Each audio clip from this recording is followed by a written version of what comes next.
Chapter 253. Tang Yumping's eyes were full of curiosity as he looked at his father's constantly changing expression. Even Tang Xia and Tang Dong were confused as they didn't understand what was going on. "What are you waiting for?" Tang Guosheng sobered up from his contemplation and immediately shouted when he saw his children still in the ward. Tang Yumping hesitated for a moment before he turned around and walked out of the ward. He waved to a man who seemed to be passing by in the corridor outside, but was actually a plainclothes guard, and asked, "A young man just went out of the ward. Where did he go?" The guard pointed to the stairs. "There." Tang Yumping nodded and strode toward the stairs. When he came to the stairs, he saw Tan Xiao leaning on the wall, smoking a cigarette with a gloomy expression. "Divine Dr. Tang, I want to know the reason." Tan Xiao indifferently looked at Tang Yumping and said, "You don't have the qualifications. Even your family's patriarch doesn't have the qualifications.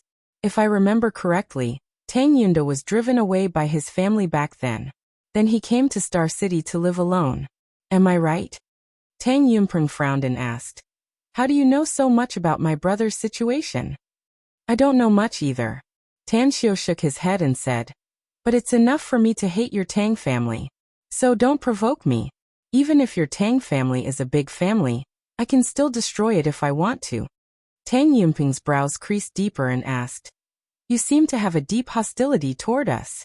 Could it be that my Tang family has enmity with you?" "Enmity?" Tan Xiao sneered. "I really want to have enmity with you. Forget it, I've said what I should say. I can't cure your father's illness. You're on your own now." Having said that, Tan Xiao was about to go downstairs. "Wait." A loud voice came not from Tang Yumping's mouth, but from Tang Guosheng, who was being supported by someone. Tan Xiao stopped and coldly looked at Tang Guosheng. Tang Guosheng came in front of Tan Xiao and carefully looked at Tan Xiao's appearance. After a long while he murmured, "Similar, at least 60% similar. 20 years ago, I sent people to turn the entire Star City upside down, but they still couldn't find my youngest daughter-in-law, the woman named Xiaoyan. Yunda was suddenly injured and became a vegetable. For the past 20 years, I've been waiting for him to wake up and tell me that woman's full name, and where she lived when she was already pregnant." "What?" Tang Yumping and Tang Xia exclaimed in shock. Even Tang Dong's eyes were wide open, his eyes bursting with disbelief. They all knew about this. Back then, they had searched for a very long time. Could it be? The three of them looked at Tan Xiao in unison. Tan Xiao fell silent. He didn't know the truth of that year. If he suddenly disappeared because he was seriously injured and became a vegetable, and was brought back to the capital, should she still hate him? Finally, Tan Xiao slowly raised his head and looked at the excited Tang Guosheng. Then he lightly said, "That's your family's business. It has nothing to do with me. I can help you treat your illness. But I hope that after I've cured you, you'll never appear in Star City again." Tang Guosheng stepped forward and seriously said, "If you were me." Tan Xiao waved his hand to interrupt him and indifferently said, "There's no if. It's just that I heard the name I hate, so my reaction was a bit extreme. Also, I'm 22 years old now, so I should have nothing to do with you. So, I'll go back to the ward and treat you." 22 years old? Tang Guosheng stared blankly as his brows deeply wrinkled. According to Tan Xiao's age, it was impossible for him to be his grandson. However, his previous appearance was too abnormal. Even if he was not his grandson, it was likely that he was related to his youngest daughter-in-law. "Tan Xiao, you know my youngest son's situation. His behavior is also abnormal, so I'm sure you know something. Tell me, my Tang family will definitely reward you." While walking toward the ward, Tan Xiao indifferently said, "I don't care about your Tang family's reward. What you should be thinking about now is not the messy things, but your asthma. If you want me to treat you, then don't talk nonsense. If you don't want me to treat you, then don't occupy the latrine pit, and go back to the imperial capital." Tang Guosheng's expression was complicated. As a shrewd old man, he was more and more sure that Tan Xiao must know a lot about his youngest son and daughter-in-law. However, Tan Xiao's obviously hostile attitude made him feel that he couldn't be too hasty.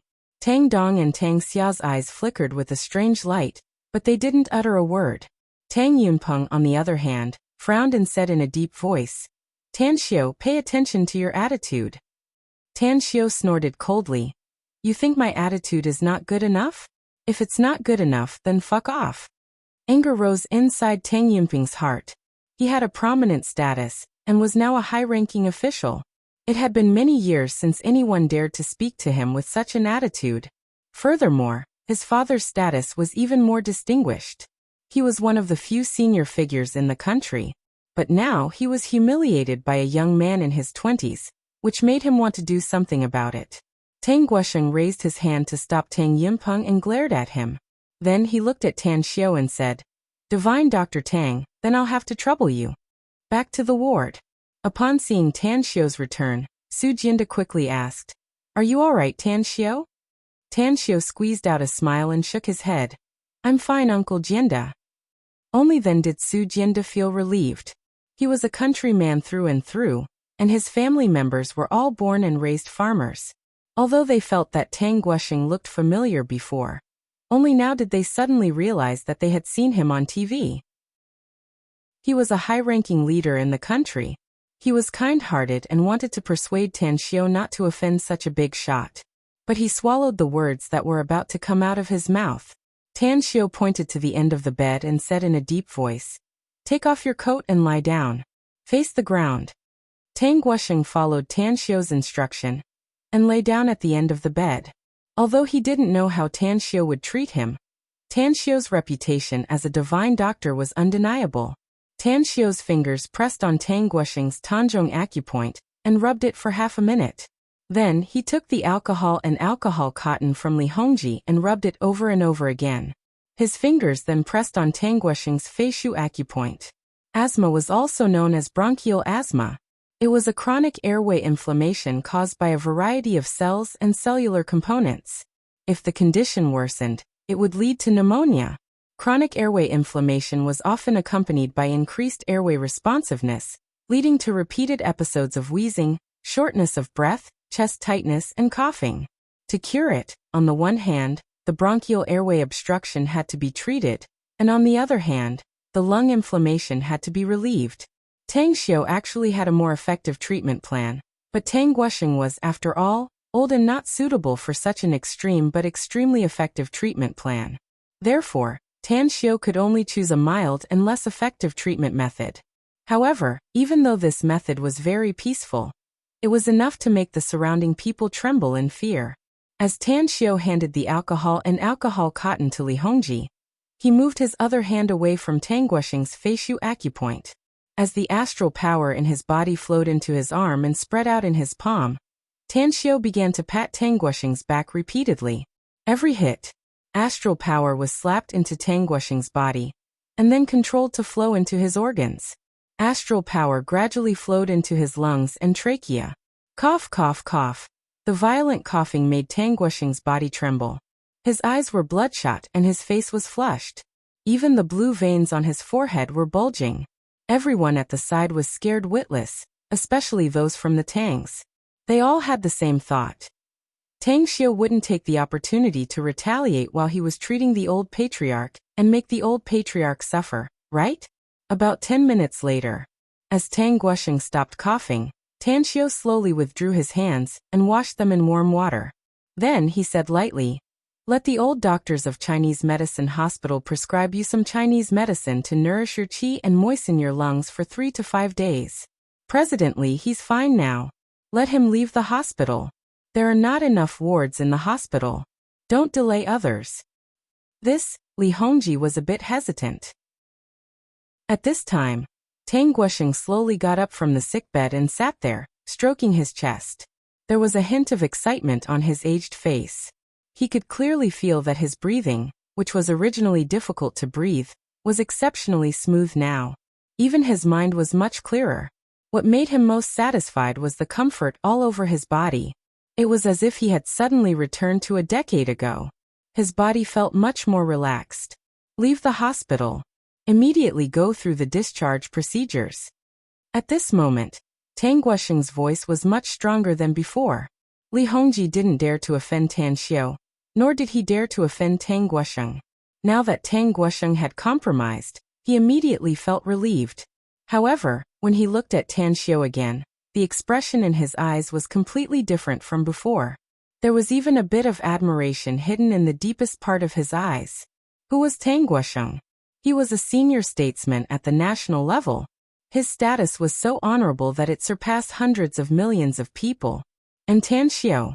He actually dared to treat him with such an attitude. Li Hongji even somewhat worshipped him. After Tan Xiao cured Tang Guosheng, he didn't stay in the Chinese medicine hospital for a long time. He only had one thought now, and that was to immediately rush to his hometown in Qinghe County to see his mother. In the past, his mother didn't want to tell him, and he didn't want to make things difficult for her. But now it was different. Since that person was still alive and had become a vegetable, he must let his mother know no matter what. As for whatever his mother chose, he would respect it. On the way back, Tan Xiao called Su Ben and Su Quan again. After learning that they had yet to leave for Star City, Tan Xiao immediately told them to wait for him in the Su family village. 2 hours later, Tan Xiao drove back to the Su family village. Just as he parked the car outside his grandmother's courtyard, Su Ben and Su Quan came out from the neighboring courtyard. Tan Xiao. Su Quan called out. Tan Xiao waved his hand and said, "You wait for me outside. I have something important to discuss with my mother. I'll talk to you after we've discussed it." All right. Su Ben and Su Quan nodded at the same time. Chapter 254. Star City, Long's Dining Hall. In the luxurious presidential suite, Tang Guosheng was sitting on the sofa in the living room. He had quit smoking for more than 10 years, but now he lit a cigarette. Even if his children tried to stop him, he couldn't extinguish it. His old face was deeply wrinkled, and his eyes swept over the mobile phone on the coffee table in front of him from time to time. Wait! He was waiting for the information. This was the order he issued after leaving Star City Chinese Medical Hospital. Ring, ring, ring. The ringtone of the mobile phone finally sounded in Tang Guosheng's expectation. Speak. Tang Guosheng extinguished his cigarette and picked up the phone, speaking with an extremely serious tone. A voice came from the phone. Chief, Tan Xiao's information has been investigated. He's 20 years old this year, and has excellent grades. This year, he won the Shuangqing Province Science Prize.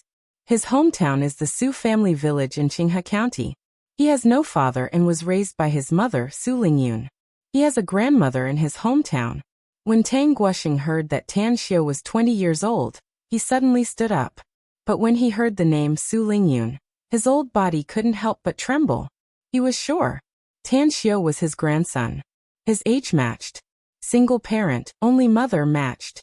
Su Lingyun, and the last word was Little Yun, which matched his youngest son's description. Tang Guosheng didn't believe that so many coincidences were purely coincidental. After listening to the report, after a long while, he slowly sat back on the sofa. His eyes were a bit moist and complicated. He understood Tan Xiao's anger and Tan Xiao's hatred. His youngest son's matter happened too suddenly that he didn't have time to explain to Su Lingyun. But he didn't understand why Su Lingyun didn't go to the imperial capital to find the Tang family for so many years. Didn't she know that she had given birth to a grandson of the Tang family, and was already their daughter-in-law? Tang Yimpeng stood at the side, and looked at his father's complicated expression. After hesitating for a long time, he finally couldn't help but ask, "Dad, what's the result?" Tang Guosheng slowly raised his head and looked at his children and nephew in front of him. He nodded and said, "That's right. Tan Xiao is really your brother's son, my grandson." Tang Yimpeng quickly said, "But his age," Tang Guosheng said. "That's an excuse of not wanting to recognize us. His real age was 20 years old, and he only had one mother, Su Lingyun, and no father. He grew up in his grandmother's house in the countryside." In an instant, Tang Yunpeng, Tang Xia, and Tang Dong immediately understood. "Dad, we can't ignore him since he's a descendant of our Tang family," said Tang Yunpeng in a deep voice. "Whether he's willing or not, he has to return to the imperial capital with us and kowtow in front of the ancestral shrine. Moreover, his medical skills are extremely amazing. He can even cure your asthma for so many years. Perhaps he really has the confidence to save Yunda from his coma." Tang Guosheng bitterly shook his head and sighed. "It's a must. However, This process would probably be very difficult. You've also seen the hatred he showed after he confirmed our identity in his heart. The hatred that has been accumulating for 20 years won't disappear in a short period of time. Besides, our Tang family really doesn't have the qualifications to ask anything from him. Not to mention that he cured my asthma. He and his mother have been living a lonely and destitute life for so many years. I believe they have suffered a lot. Tang Xia pondered for a moment and asked, Dad, what's your decision? Tang Guosheng said in a deep voice, I'll go to Qinghe County myself. I'll go now and arrange a car for me. I'll go too. Tang Yunpeng and Tang Xia called out in unison. Tang Dong opened his mouth, but he was afraid that his uncle would reprimand him, so he held back. Tang Guosheng shook his head and said, Xiaoxia will go with me. Yunpeng, our Tang family has been in a very unstable stage because of my illness. You must return to the imperial capital to help your third uncle stabilize the situation.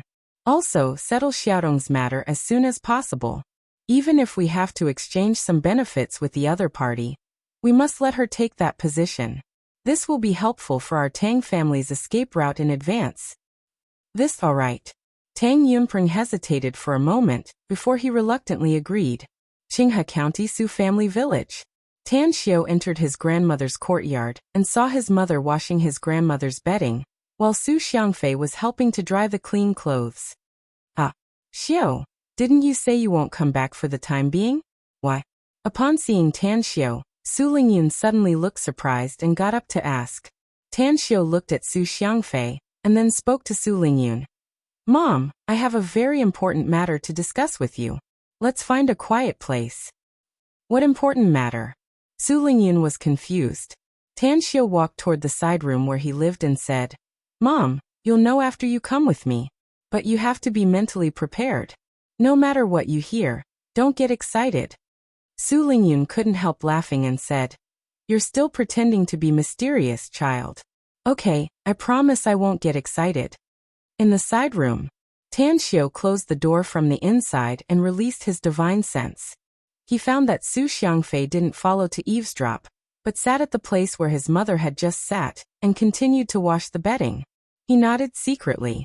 He turned to look at Su Lingyun and said, Mom, I met some people today. Su Lingyun didn't know whether to laugh or cry. Do you need to report to me when you meet some people? By the way, are those top universities in the country throwing olive branches to you, the top scorer of science in Shuangqing province? I heard that every year, the top scorer of the college entrance examination in each province will have countless universities scrambling to recruit him. Tan Xiao said with a serious face, Mom, I didn't meet those people from those top universities. They are all surnamed Tang. Su Lingyun stared blankly for a moment before her expression greatly changed. Tan Xiao said in a deep voice, There's an old man named Tang Guosheng, his eldest son Tang Yunpeng, his daughter Tang Xia, and his nephew Tang Dong. They're from the imperial capital, the Tang family. Su Lingyun's body swayed. If she hadn't quickly held the wall, she would have fallen to the ground. Her expression became extremely gloomy, and her eyes flickered with fear. Tan Xiao held her arm and let her sit on the edge of the bed. Then he continued, Mom, I think it's necessary for you to tell me something. Of course, there are still many things I haven't told you, such as news about him. News about him? Su Lingyun's pupils violently contracted as disbelief burst out from her eyes. He's still alive? Tan Xiao didn't speak again. He knew that his mother needed time to digest what he said. After a long while, Su Lingyun looked a bit perturbed and expectant as she asked in a low voice, Where is he? The imperial capital, Tan Xiao said lightly. Su Lingyun's face was filled with a deep sense of loss and tears were rolling in her eyes. She bit her lower lip and murmured, He's not dead. Why didn't he come to us? He clearly knew that I was pregnant with.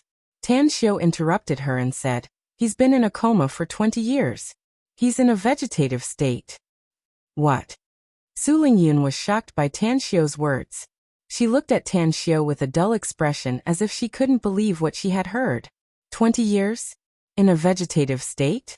He in an instant. Tears burst out from Su Lingyun's eyes. A deep sense of regret arose in her heart. She regretted that she didn't go to the imperial capital that year. She knew that his home was there, yet she didn't go to find him. Tan Xiao gently hugged Su Lingyun and patted her back, saying, "Mom, I've always known that you're a strong woman since I was a child.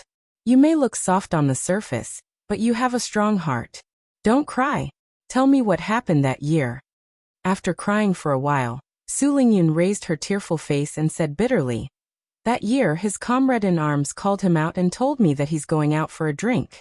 I didn't take it seriously at that time and waited. 1 day, 2 days, 3 days.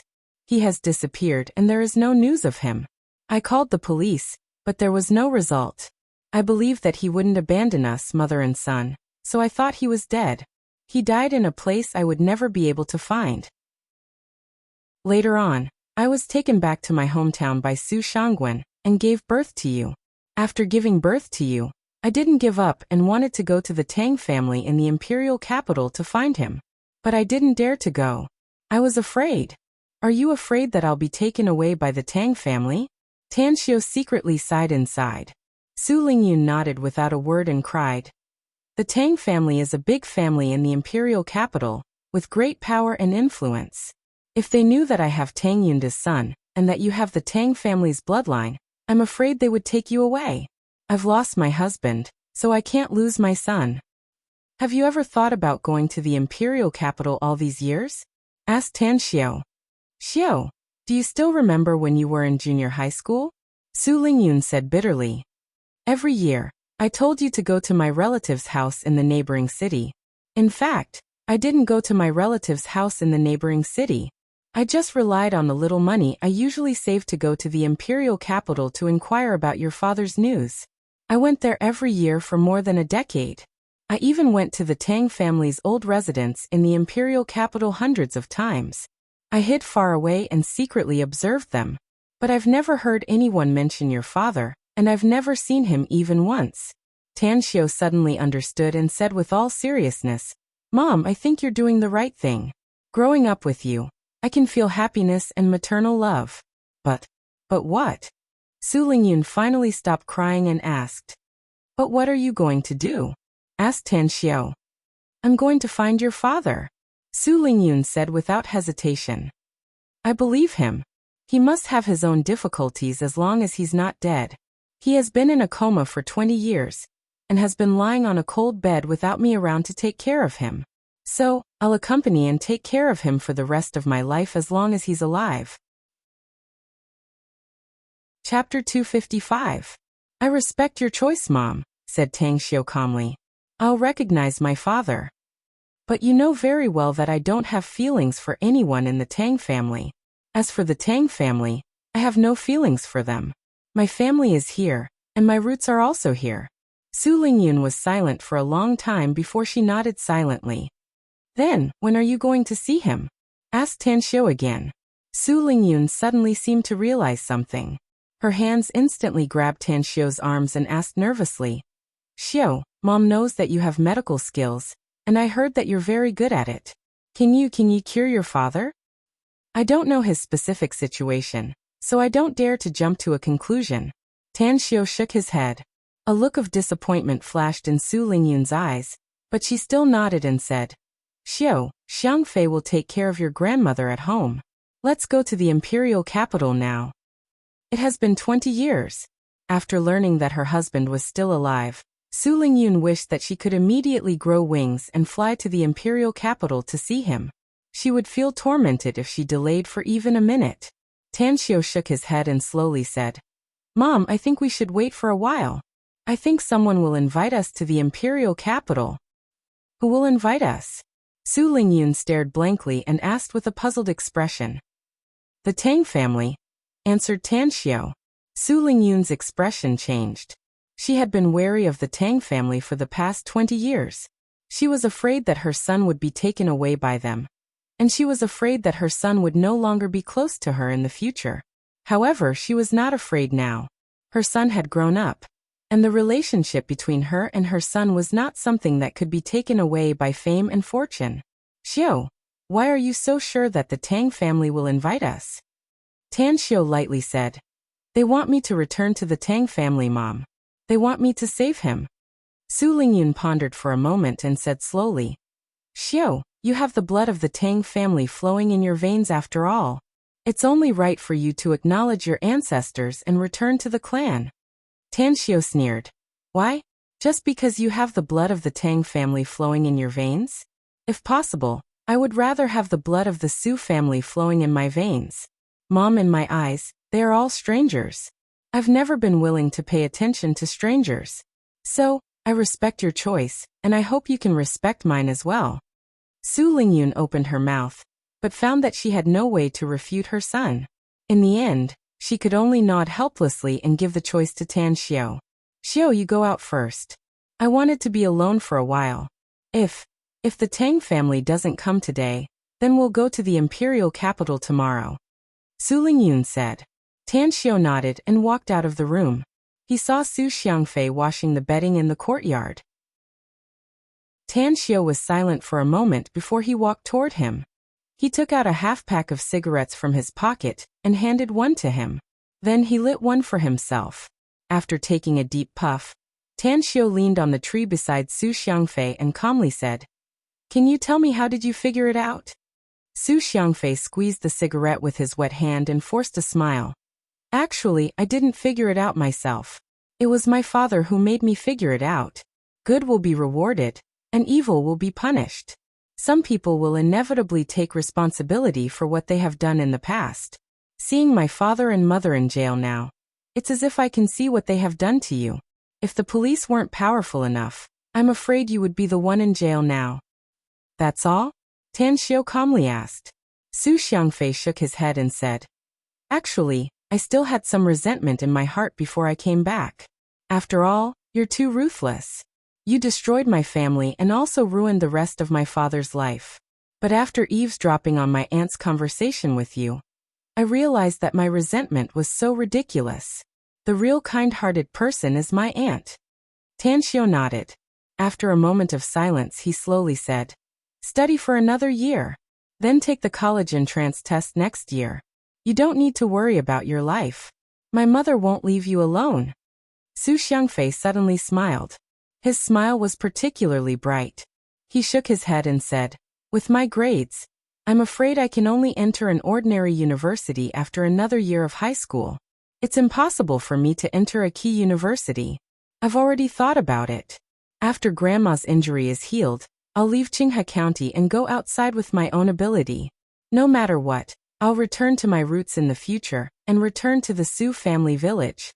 Tan Xiao said, Take down my cell phone number. But I hope you can contact me only when you're forced to. Su Xiangfei nodded without a word. Tan Xiao didn't speak again. After smoking a cigarette, he walked toward the outside of the courtyard. Tan Xiao. Upon seeing Tan Xiao coming out, Su Ben and Su Quan quickly called out. Tan Xiao said, Stay at home for a few more days. I can't go back to Star City for the time being. I have to go to the imperial capital to solve some things. I'll contact you again when I return to Star City from the imperial capital. Su Quan said with a smile. That's great. Brother Ben and I originally planned to go to Star City a few days later. It's because we want to get some of the silver dragon grass you need. Tan Xiao quickly said, I advise you not to go. Even if you go, you must call more people, and you can only search in the periphery of the back mountain. That fierce beast you said is very dangerous. Ordinary people simply can't bring harm to it. Furthermore, it's very likely that they will die on the mountain. Su Ben knew Tan Xiao's character. Seeing that he was so serious, Su Ben immediately said, Then we'll listen to you and call more people to go up the mountain. No matter how many silver dragon grasses we can find, we won't go deep into the mountain. Tan Xiao nodded and said, It's good to remember that. I'll try to come back before the end of the summer vacation. I'll go to the back mountain to solve that fierce beast. Alright, you two go busy yourselves. Wait for my call. Alright. Su Ben and Su Quan replied, and then walked toward Su Ben's house next door. 2 hours later, 2 black Audi cars slowly stopped outside the courtyard gate. As the 4 guards in civilian clothes dispersed, Tang Xia opened the car's door and helped Tang Guosheng out. Is this the place? Tang Guosheng looked at the dilapidated wooden door and the broken courtyard wall. Tang Xia nodded and said, Dad, according to the information sent to me, it's this place. I used the GPS to locate it. It's this house. Tang Guosheng looked at the 4 guards and said in a deep voice, You stay outside. No matter what happens, don't step into this courtyard. Understood. The 4 guards immediately saluted and complied. Tang Guosheng strode into the courtyard. When he saw Su Xiangfei in the courtyard, a surprised expression flashed in his eyes as he immediately asked, Young man, do Su Lingyun and Tan Xiu live here? Su Xiangfei got up from the chair and asked, Yes, who are you? Tang Guosheng nodded and said, I'm Tang Guosheng. Are they here now? Su Xiangfei turned his head and shouted, Auntie, someone is looking for you. Su Lingyun and Tan Xiu came out of the house. When Tan Xiu saw Tang Guosheng and Tang Xia, he secretly sighed inwardly. Although he had guessed that they would come back, he didn't expect that they would come so fast. He was afraid that after he left Star City Chinese Medical Hospital, Tang Guosheng had sent someone to investigate his information. What are you doing here? I told you that we have nothing to do with your Tang family, said Tan Xiu indifferently. Tang Guosheng bitterly said, Xiu. I'm Tan Xiu. Tan Xiu said in a deep voice. Tang Guosheng was silent for a moment before he helplessly said, Tan Xiu, this is your mother, and also my youngest daughter-in-law, right? Su Lingyun was stunned. Although she heard from her son that someone from the Tang family would come, she never thought that it would be Tang Guosheng. She knew Tang Guosheng. He was not only the country's top official, but also her husband's father, her father-in-law in name. I'm Su Lingyun. Tang Guosheng came to the front of Su Lingyun and Tan Xiu and bitterly said, 20 years ago, I sent people to turn the entire Star City upside down, but unfortunately, I couldn't find you and your mother. Yunda only told me that you're called Little Yin, but I don't know your full name. I didn't have any information about you, so I personally went to Star City 20 years ago to pick you up, but I couldn't find you. I've let you and your mother suffer all these years. Upon hearing this, Su Lingyun's tears welled up in her eyes again. Tang Xia came to Su Lingyun's side and said with a smile, Sister-in-law, why don't you call him Dad? Su Lingyun opened her mouth, but her voice was stuck in her throat. She knew why her husband came to Star City alone in the past. It was because he was driven out by his family. At that time, she left the countryside and worked as a nurse in a hospital in Star City. At that time, she met Tang Yunda, who was injured and hospitalized without anyone to take care of him. The two slowly developed feelings for each other, and came together. Later on, after she got pregnant, Su Lingyun, who didn't even get a marriage certificate, learned his true identity from her husband. She also knew that the Tang family was in a huge crisis at that time, so Tang Guosheng was forced to drive her husband out of the family, and announce to the public that they had severed their relationship as father and son. At first, her husband was angry and didn't have any contact with his family. It wasn't until she got pregnant that her husband called Tang Guosheng full of excitement and happiness. She had seen this father-in-law on TV, but it was the first time she saw him in person. So, she couldn't call him.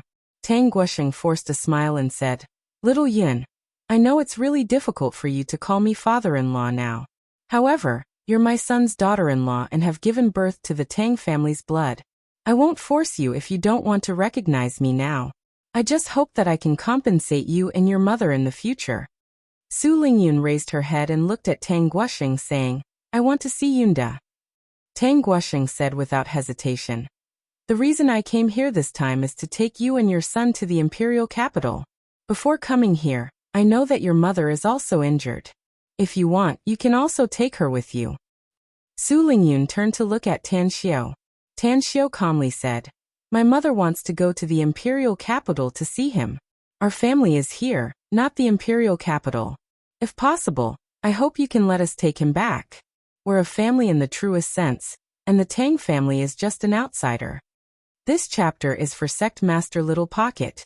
There will be a regular update at 5 p.m. Chapter 256. Tang Guosheng calmly looked at Tan Xiu with eyes sparkling with wisdom. He had experienced countless storms and waves in his life, and had a very high attainment in distinguishing people. After a short contact, he was able to figure out Tan Xiu's character.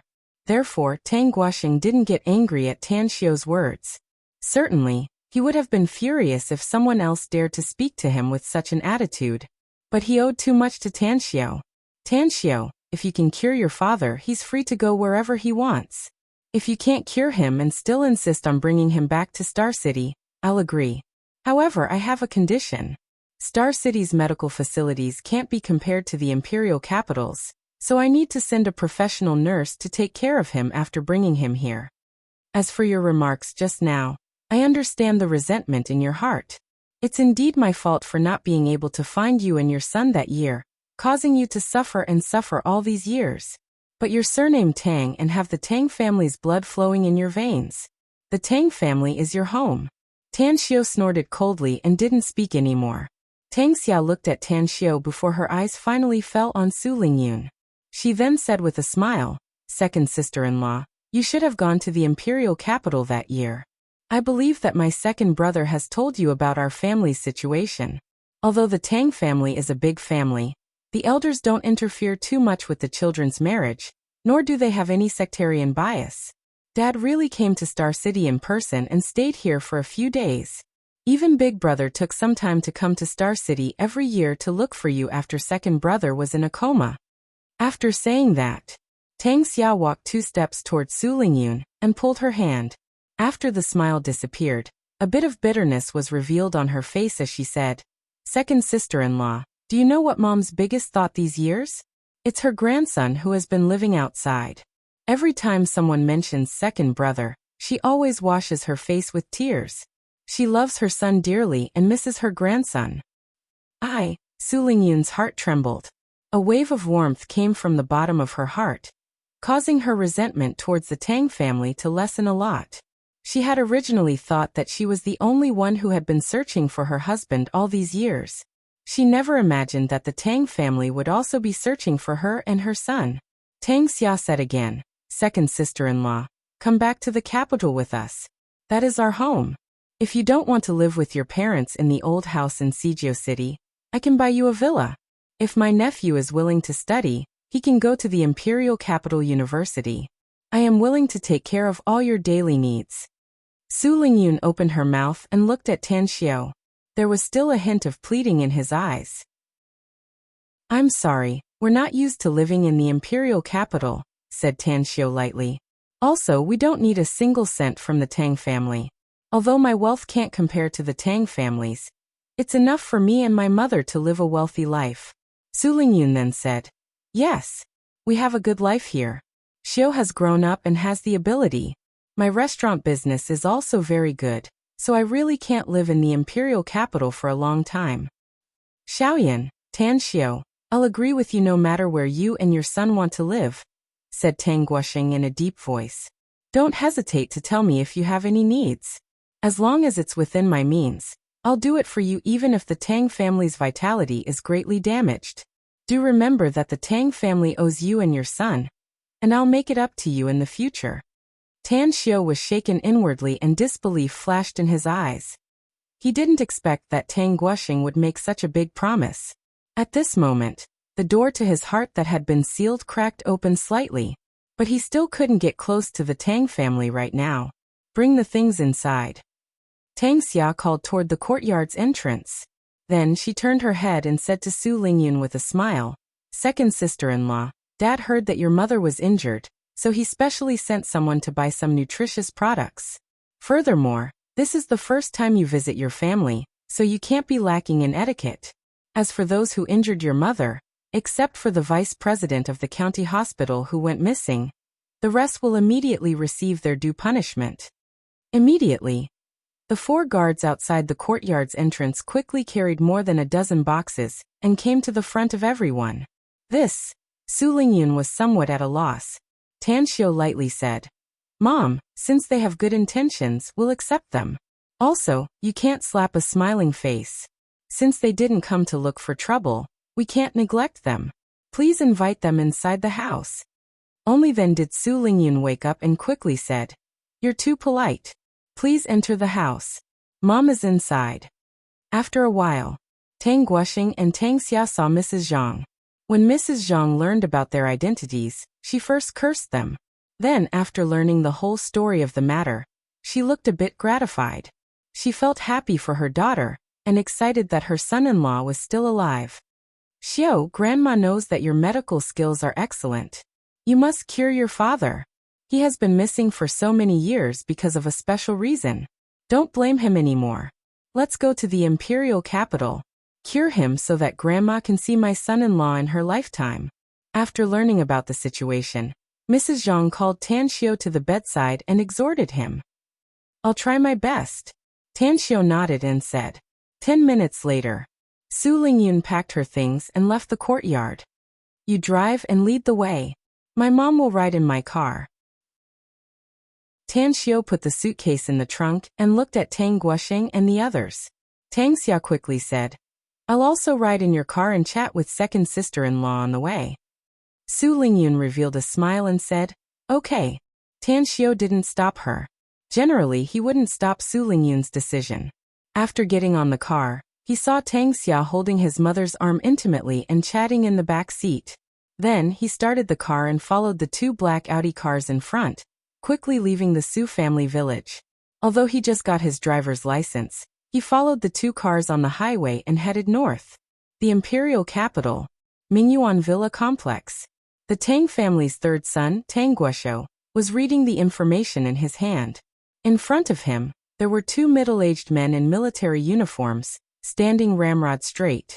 On their shoulders, there were general stars, the rank of Major General. Bam! The door was forcefully pushed open as Tang Guosho's son, Tang Yunqing, rushed into the room and shouted, Dad, it's a big event. Tang Guosho frowned and coldly snorted. Even if the sky falls down, you must remain calm and steady like Mount Tai. Look at yourself.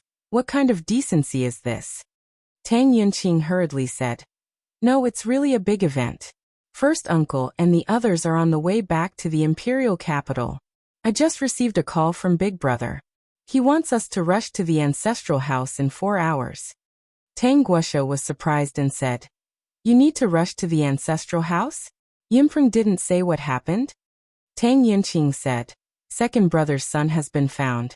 He has brought them back to the imperial capital.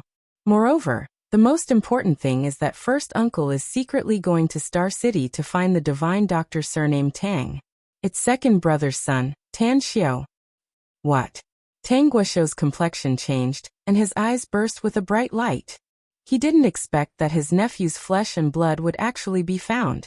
All these years, what the old lady had been thinking about the most was the grandson who was wandering outside. His life and death unknown. That's great. Yunqing, immediately informed the others to rush to our family's ancestral house in 4 hours. I didn't expect it, I really didn't expect it. My grandson that I've never seen before is actually a divine doctor. If he can cure Yunda's illness. Thinking up to there, the excitement on Tang Guosho's face turned more intense. Tang Yunqing quickly said, Dad, I'll immediately inform everyone. Imperial capital, Imperial Dragon Club. Tang Wei was holding a crystal bottle and tasting red wine. Beside him were 2 young men, each with an enchanting woman in their arms, drinking and having fun. The 2 young men were called Zhong Lu and Zhang Hongnian. Both of them were from the capital's aristocratic families, and were also Tang Wei's childhood friends. Bam! The door of the luxury box was kicked open from the outside. A cute girl in a one-piece dress rushed into the private room. When she saw Tang Wei sitting on the sofa accompanied by 2 enchanting girls, her complexion suddenly changed. She dashed to the front of Tang Wei. Under everyone's surprised eyes, she grabbed Tang Wei's arm and hurriedly said, Big brother, don't seek pleasure here anymore. Grandpa said that all the family members must return to the ancestral house. Something big has happened. Tang Wei rolled his eyes and was at a loss whether he had to laugh or cry as he said, Tang, even if the sky falls, there's still a tall one to hold it up. What's the rush? Besides, didn't Grandpa go out of town? What could have happened? Also, how did you know I was here? Tang pulled Tang Wei out of the box in one breath and quickly said, Don't worry about how I know. Just follow me. It's second uncle. Second uncle's son has been found. He's now on the way back to the imperial capital with Grandpa. Hurry up. If we go back late, Grandpa will be angry if he finds out that we're not in the ancestral house. Second uncle's son? Tang Wei stared blankly for a moment before his expression suddenly changed. He broke free from Tang Tang's hand and returned to the box's entrance. He looked at Zhong Lu and Zhang Hongnian, who were about to come out, and said, "You should have heard it, right? I have an urgent matter to deal with and need to go home. You can have fun first. I'll look for you again when I have time." Zhong Lu and Zhang Hongnian looked at each other in dismay, but they still nodded. They knew that Tang Wei's second uncle had become a vegetable due to an accident 20 years ago. They didn't expect that he actually had a son outside. "Brother Tang, hurry up and go." Imperial capital, at a military base. In the olive green military camp, Tang Ning, the commander of a special forces company, was supervising the soldiers training at the shooting range. At this moment, a young man in military uniform ran to his side and handed over a mobile phone, saying, "Company commander, there's a call for you."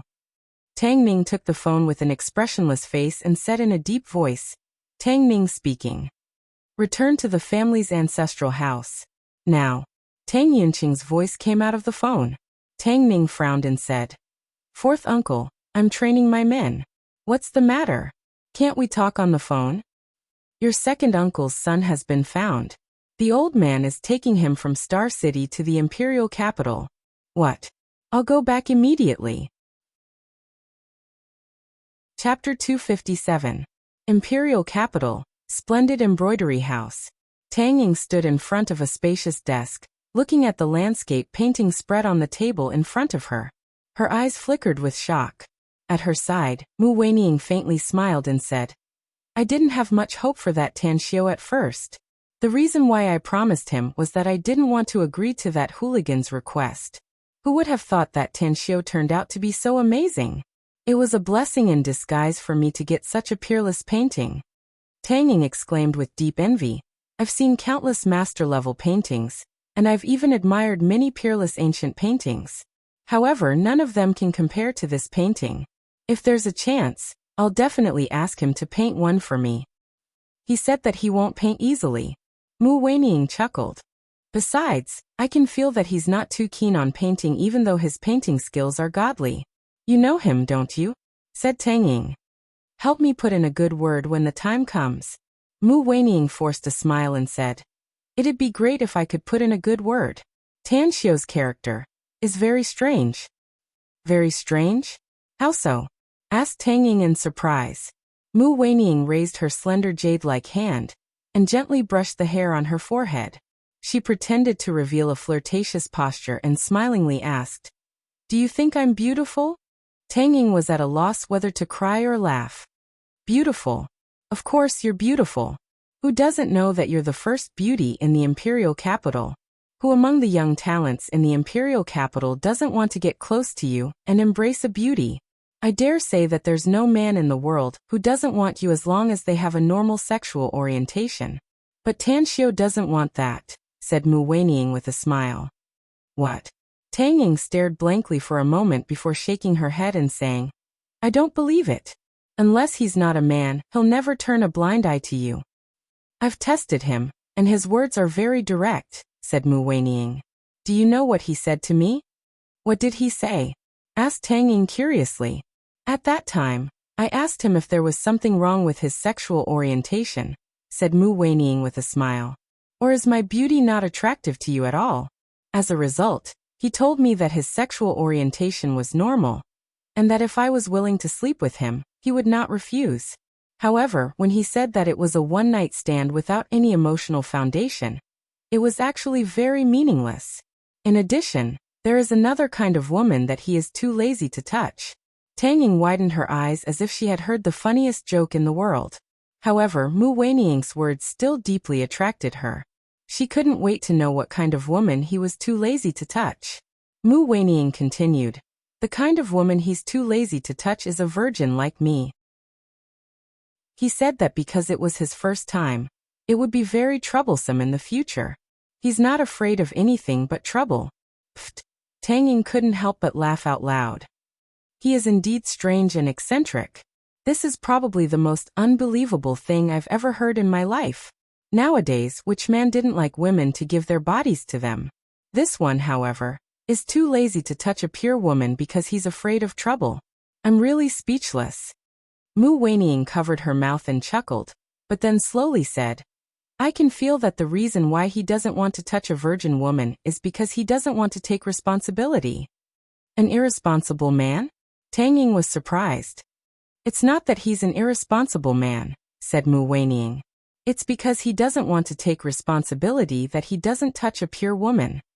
The smile on Tang Ying's face gradually faded away. She was silent for a while and then raised her thumbs up and praised. I admire him very much, even worship him.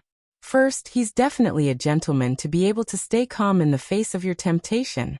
Secondly, he knows that he won't take responsibility, so he doesn't touch a pure woman.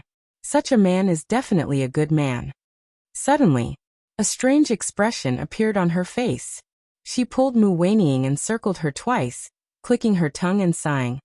I never thought that the first beauty of our imperial capital, Miss Mu, would actually have a crush on him. Don't deny it. Given your character, you would never test him if you're not tempted. Mu Weining's pretty face blushed. She rolled her eyes at Tang Ying and snappily said, Don't talk nonsense. I just can't stand it, his attitude of wanting to drive me away. Think about it. A girl doesn't mind it, but he does mind being alone with a man and a woman in a room. I just want to see if he's really serious or just pretending to be serious. Don't find excuses, said Tang Ying disdainfully. How many boys have fawned on you since you were a child? How many people have done all kinds of absurd things just to get you to look at them? But you've always been arrogant and disinclined to pay attention to them. This Tan Xiu must have moved you. Mu Weining corrected her again. He didn't move me, but aroused my curiosity. Don't tell me you're not curious about him? After all, he's a young man with great ability, but he's so low-key that it makes people's hair stand on end. Tang Ying hesitated for a moment before she smilingly said, I'm indeed curious about him from you. However, he's fundamentally different from you. You're attracted to him, while I heard it from hearsay. Great Bell Mu, haven't you heard the saying that once a woman is curious about a man, it's the prelude to fall in love with him? Mu Weining opened her mouth. Ring ring ring. Tang Ying's mobile rang from her bag at the side. Giving Mu Weining a teasing look, Tang Ying took out her mobile and smilingly said after connecting the call, Are you looking for me, fourth uncle? After a while, the smile on Tang Ying's face froze. Her beautiful eyes stared wide with incredulity in them. After listening to the other party's words, she involuntarily exclaimed, You mean my second uncle's son has been found? And he's on the way to the imperial capital with Grandpa? Good. I'll go back to the ancestral residence and wait for you. After hanging up the phone, Tang Ying quickly put her mobile into her bag. She then looked at Mu Weining and said, Weining, I have something to do at home, so I gotta hurry back. I'll look for you after I'm done. Mu Weining raised her brows and curiously said, Big Sissing, if my memory serves me correctly, your second uncle became a vegetable 20 years ago, right? His biological son. An excited look flashed in Tang Ying's eyes as she nodded and said, That's right. My second uncle indeed had a woman before he became a vegetable, and that woman also gave birth to a child. 20 years ago, the elders of the Tang family had sent a lot of people to Star City to search for him, but unfortunately, they couldn't find him. Never did I expect that he would be found 20 years later. My grandma will be very excited if she knows about it. Mu Weining suddenly understood and said, Then you should leave quickly. I'll be here every day before the semester starts at the University of Shanghai. Come here if you have time. All right. All the immediate family members of the Tang family in the imperial capital received a call from Tang Yanqing. Dozens of family members then headed toward the Tang family's ancestral residence. At the Tang family's ancestral residence, it was a large courtyard house in the capital. Under the grapevine trellis, a silver-haired old lady was holding a pure white Persian cat drowsily. The tea on the stone table in front of her had already turned cold. She was Qin Changyue, Tang Guosheng's wife. Mom, how come you're sleeping here? Tang Yunping's wife, Kai Xinru, came to the courtyard with a bag of fresh vegetables and a housekeeper. Qin Changyue opened her eyes and saw Kai Xinru. She immediately sat up straight, waved her hand and said with a smile, It's all right. The weather is very hot now, so I won't catch a cold. I originally wanted to drink tea and listen to the radio, but somehow, the radio broke down. I almost fell asleep. Kai Shinru said with a smile. Mom, I told you to throw away that broken radio of Dad's. I'll buy you a new one. That won't do, Qin Changyue said with a smile. That radio is your dad's treasure. Although it has been repaired many times, it can be fixed every time. Kai Shinru said with a smile. All right then.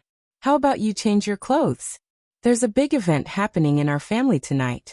There are fresh vegetables, meat and seafood. Sister Wang and I just bought them from the market. I guarantee it's fresh and delicious. Qin Changyue was surprised. A big event? What kind of big event is worth cooking so many dishes? Grandma, you still don't know? Tang Wei rushed in from the courtyard's gate and said aloud. Qin Changyue looked surprised. She looked at Tang Wei and Tang Tang, who came in, and asked with a confused expression. What should I know? Tang Wei said. The grandson you've been missing for 20 years has been found. Grandpa is bringing him back. That's right, what's his name? Tang. Tanxiu. That's right, that's his name. Qin Changyue stared blankly for a moment, before her expression drastically changed. Although she was old, her body was still very strong. She directly stood up from the chair and hurriedly asked. What did you say? Yinda. Yinda's son? My grandson? You found him? Tang Tang walked to Qin Changyue's side with a grin. She held her arm and said with a smile. Grandma, I really found him. I got a call from my dad, so I dragged my big brother here.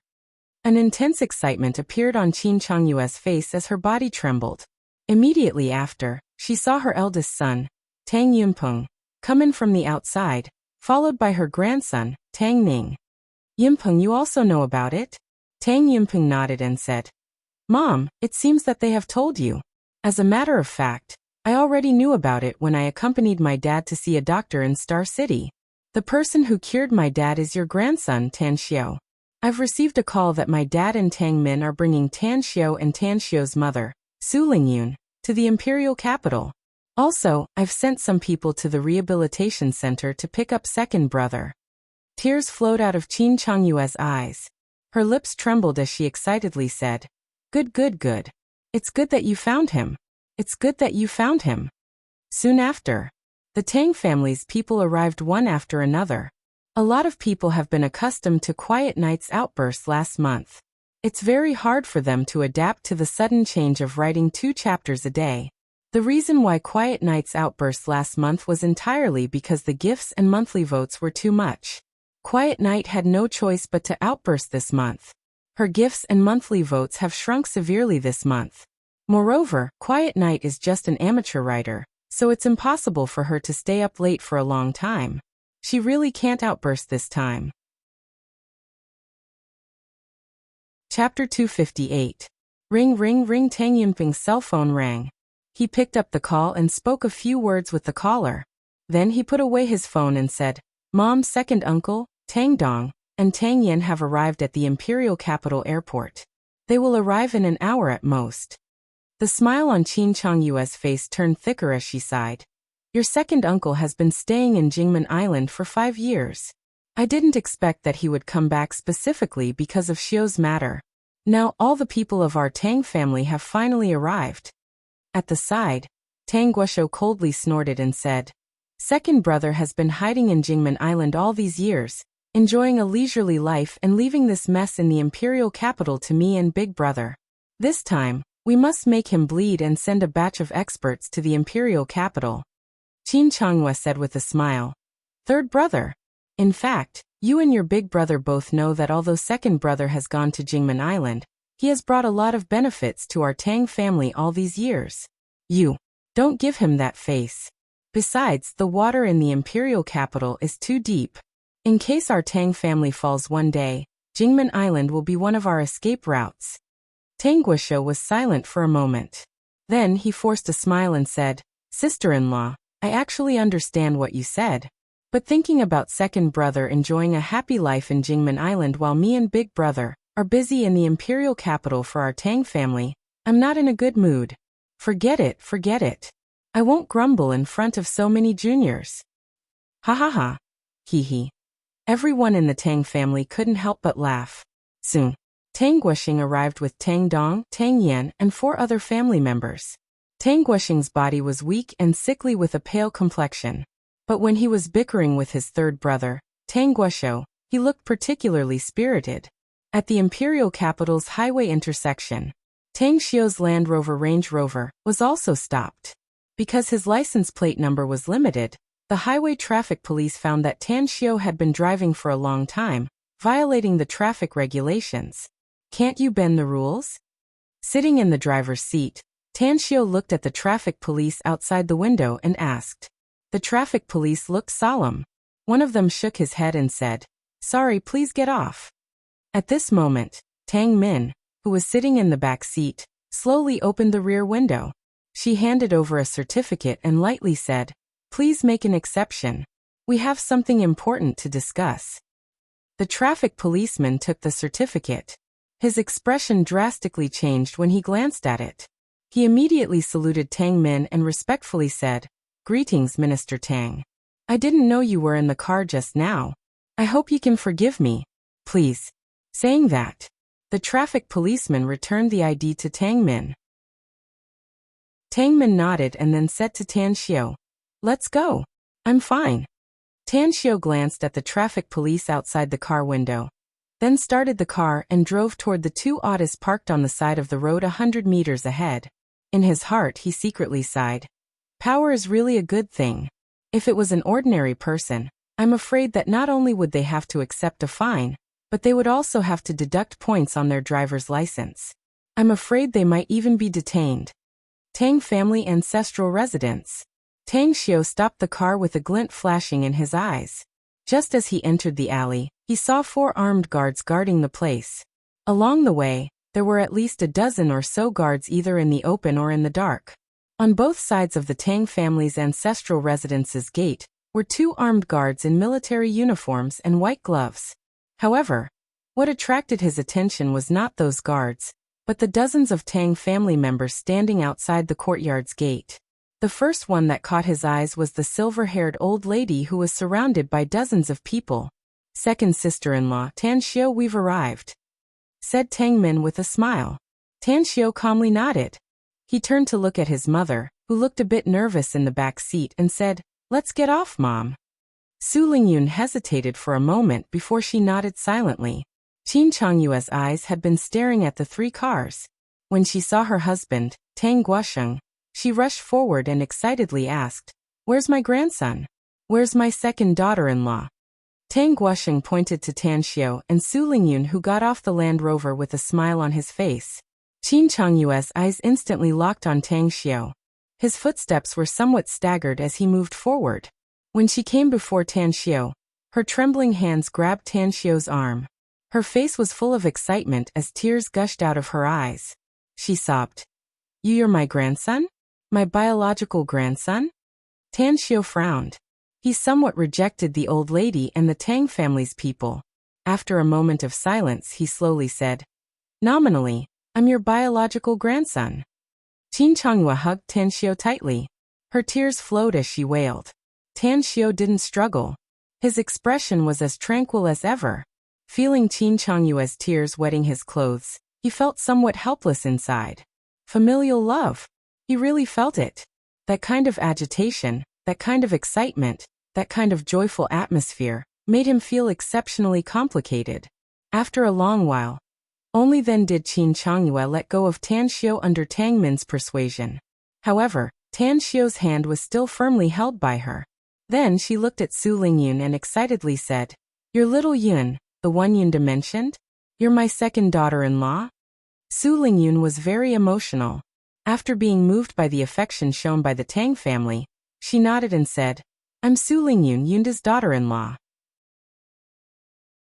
Qin Changyue's other hand grabbed Su Lingyun and said with tears, "Child, our Tang family has let you down all these years. We let you and your mother wander outside. I'm sure you must have suffered a lot and suffered a lot. Don't worry. Since we've found you, our Tang family will absolutely not let you suffer even the slightest bit. If anyone dares to bully you in the future, Just tell this old woman and I'll risk my life to fight them. Su Lingyun's eyes were also full of tears as she nodded repeatedly. She enjoyed the feeling of being recognized by her husband's family, enjoying the sudden familial atmosphere. Qin Changyue pulled Su Lingyun and Tan Xiao to the front of the Tang family's other members and said, "Let me introduce you. They are our Tang families." Tan Xiao interrupted Qin Changyue and lightly said, "There's no need to introduce them. I still have important things to deal with later, so take me to see Tang Yunda. If I can cure him, then it's best. If I can't cure him, then it's his bad fate." What? Except for Tang Guosheng and Tang Min, the tens of Tang family's members looked at each other in dismay, as if they couldn't believe their ears. What was this? Tan Xiao finally broke free from Qin Changyue's hand. He looked at Tang Guosheng and said, "You should still remember what I said before. Your Tang family is your Tang family, and we are us. The Tang family's threshold is high, and ordinary people like us can't reach it. So, you don't need to waste your time and feelings. Take me to see Tang Yunda. Otherwise, I and Mom will leave immediately." "Tan Xiao, how can you say that?" Tang Yimpeng angrily shouted. "Even if you think we're strangers, we're still your relatives. There are so many people here who are your elders. How can you?" Tan Xiao waved his hand to interrupt him and indifferently said, "Don't use your elders to pressure me. I was born and grew up in the Su family. If it weren't for my mother's insistence, I wouldn't even want to be surnamed Tang. So, don't talk to me about family. I'll ask you one last time, where is Tang Yunda?" "Shut up, Xiao." A bit of anger appeared on Su Lingyun's face as she scolded him in a deep voice. Tan Xiao was silent for a moment before he took a step back and said, "Mom, I respect your choice. But I hope you can also understand my choice. I don't have feelings for the Tang family, not now, and I'm afraid it'll be difficult for me to have feelings for them in the future. Originally, I didn't want to come to the imperial capital, but I promised you and Grandma that I'll cure Tang Yunda, my father's illness." At this moment, the complexion of everyone in the Tang family turned unsightly. Tan Xiao didn't pay attention to them. He had been in the immortal world for thousands of years, and only remembered his mother. Occasionally, he would think of his grandmother who loved him dearly. He didn't have any feelings, but his bloodline couldn't bind him. The reason why he could come to the imperial capital this time was entirely because of his mother. Su Lingyun fell into silence. She didn't know how to deal with the current situation as she had never seen such a big scene before. She had mixed feelings about her son refusing to recognize the Tang family, but she didn't want to force him. Tang Guosheng sighed inwardly and opened his mouth to break the deadlock. "Tan Xiao, it doesn't matter if you don't recognize us now. I know you're repulsed by your family, but I believe that even if you have a heart of stone, we can still melt your heart with what we'll do in the future. The descendants of the Tang family are the descendants of the Tang family. The thread of familial affection can never be cut off, nor can we give it up. Let's go. Your father should be sent here. I'll take you to see him myself." Tan Xiao nodded and reached out to grab Su Lingyun's hand. On the one hand, it gave her courage, and on the other hand, it also let the Tang family know that he could protect his mother now and didn't need them to do anything. A few minutes later, Su Lingyun and Tan Xiao were led by the Tang family to the tile-roofed house in the innermost part of the ancestral residence. When Su Lingyun saw Tang Yunda lying on the bed, big drops of tears fell from her eyes. "Yunda." Grieving, she cried and threw herself to the edge of the bed. Her calloused hands tightly grabbed Tang Yunda's thin palm. It had been 20 years. It had been exactly 20 years. She had been thinking about it day and night, dreaming of seeing her husband again. Now, her dream had finally become a reality. It made her cry bitterly, telling her how she missed him all these years and venting all the grievances she had suffered all these years. At this moment, even if she were to die, she could still smile in the underworld. Standing at the side, Tan Xiao looked at the unconscious and thin Tang Yunda lying on the bed. He secretly sighed inside. He had never imagined that he would meet this person under such circumstances. After waiting quietly for more than 10 minutes, when his mother's mood stabilized a lot, he gently patted Su Lingyun's shoulder and said, "Let me see him, Mom. I'll do my best if I can cure him." Good. An intense expectation burst out from Su Lingyun's eyes as she quickly retreated to the side. Today's second update, weekly asking for a recommendation, vote _. Chapter 259. Under the watchful eyes of everyone, Tan Xiao grabbed Tang Yunda's wrist, pressed his fingers on his pulse, and quietly felt his pulse. To his relief, although Tang Yunda's pulse was weak and his qi deficiency was serious, he could still maintain the operation of his body's functions. Moreover, at this rate he could live for at least 8 to 10 years. Putting down his wrist, Tan Xiao helped him up and let his slightly stiff body sit up. Then he pressed his fingers on Tang Yunda's head. With the integration of a trace of star force, Tan Xiao's spiritual sense also entered. The brain. It was the most mysterious part of the human body. When Tan Xiao became a supreme in the immortal world, he could only control and use 60% of the brain. He couldn't develop or use the other 40%. Tan Xiao checked and his face turned ugly because he found that Tang Yunda's brain nerves were severely atrophied, and there were extravasated blood at the neuron nodes. Even the extravasated blood had solidified and showed signs of blocking the blood supply to the brain. In addition, the meridians in his brain had been cut off from the sea of consciousness, and there was a special gray substance blocking it. It was this gray substance that trapped his consciousness in the sea of consciousness and prevented him from perceiving everything outside. His consciousness was trapped. Tan Xiao had tasted this kind of feeling before. In the past, his wisp of spiritual sense went to the immortal world and appeared in someone else's body. His spiritual sense was trapped in the other person's body for more than 3 months. Finally, by chance he broke free and became the owner of that body. The feeling of being trapped. Very depressing. Very painful. He couldn't sleep, and he couldn't die. He could only drift in the endless darkness. If he had a strong mind, he might be able to persist for a long time. But if he had a weak mind, he would probably go crazy and become a muddle-headed, thoughtless energy mass. After 4 or 5 minutes, Tan Xiao slowly retracted his palm and quickly retracted his released spiritual sense. He could still save Tang Yunda, but the process was very dangerous. This danger was not only for Tang Guosheng, but also for him. How is it, Xiao? Su Lingyun stood on the side and asked with a face full of expectation. Tan Xiao looked at his mother and sighed in his heart. Although his EQ wasn't high, he had a high IQ. How could he not feel his mother's anticipation? Mom, is he really that important to you? Tan Xiao was silent for more than 10 seconds before he slowly asked. Su Lingyun said firmly, very important. You and your son are very important to me. Oh. Tan Xiao savored this word in his heart and made a decision in his heart. He looked at Tang Guosheng and said in a deep voice, I can't guarantee that I can cure him, but I'm willing to give it a try. Find us a secluded, quiet room where we won't be disturbed. It has to be a spacious place. Also, find me a silver needle. Tang Guosheng's eyes lit up and he replied in a deep voice, I'll arrange it immediately. Other than silver needles, what else do you need? Tan Xiao said, if your Tang family has the ability, you can go to the medicinal herb market or those medicinal herb shops to buy a lot of dragon fume grass. Remember, this herb is extremely rare and very expensive. Go buy it. Buy as much as you can. Dragon fume grass? Tang Guosheng turned his head and shouted sternly.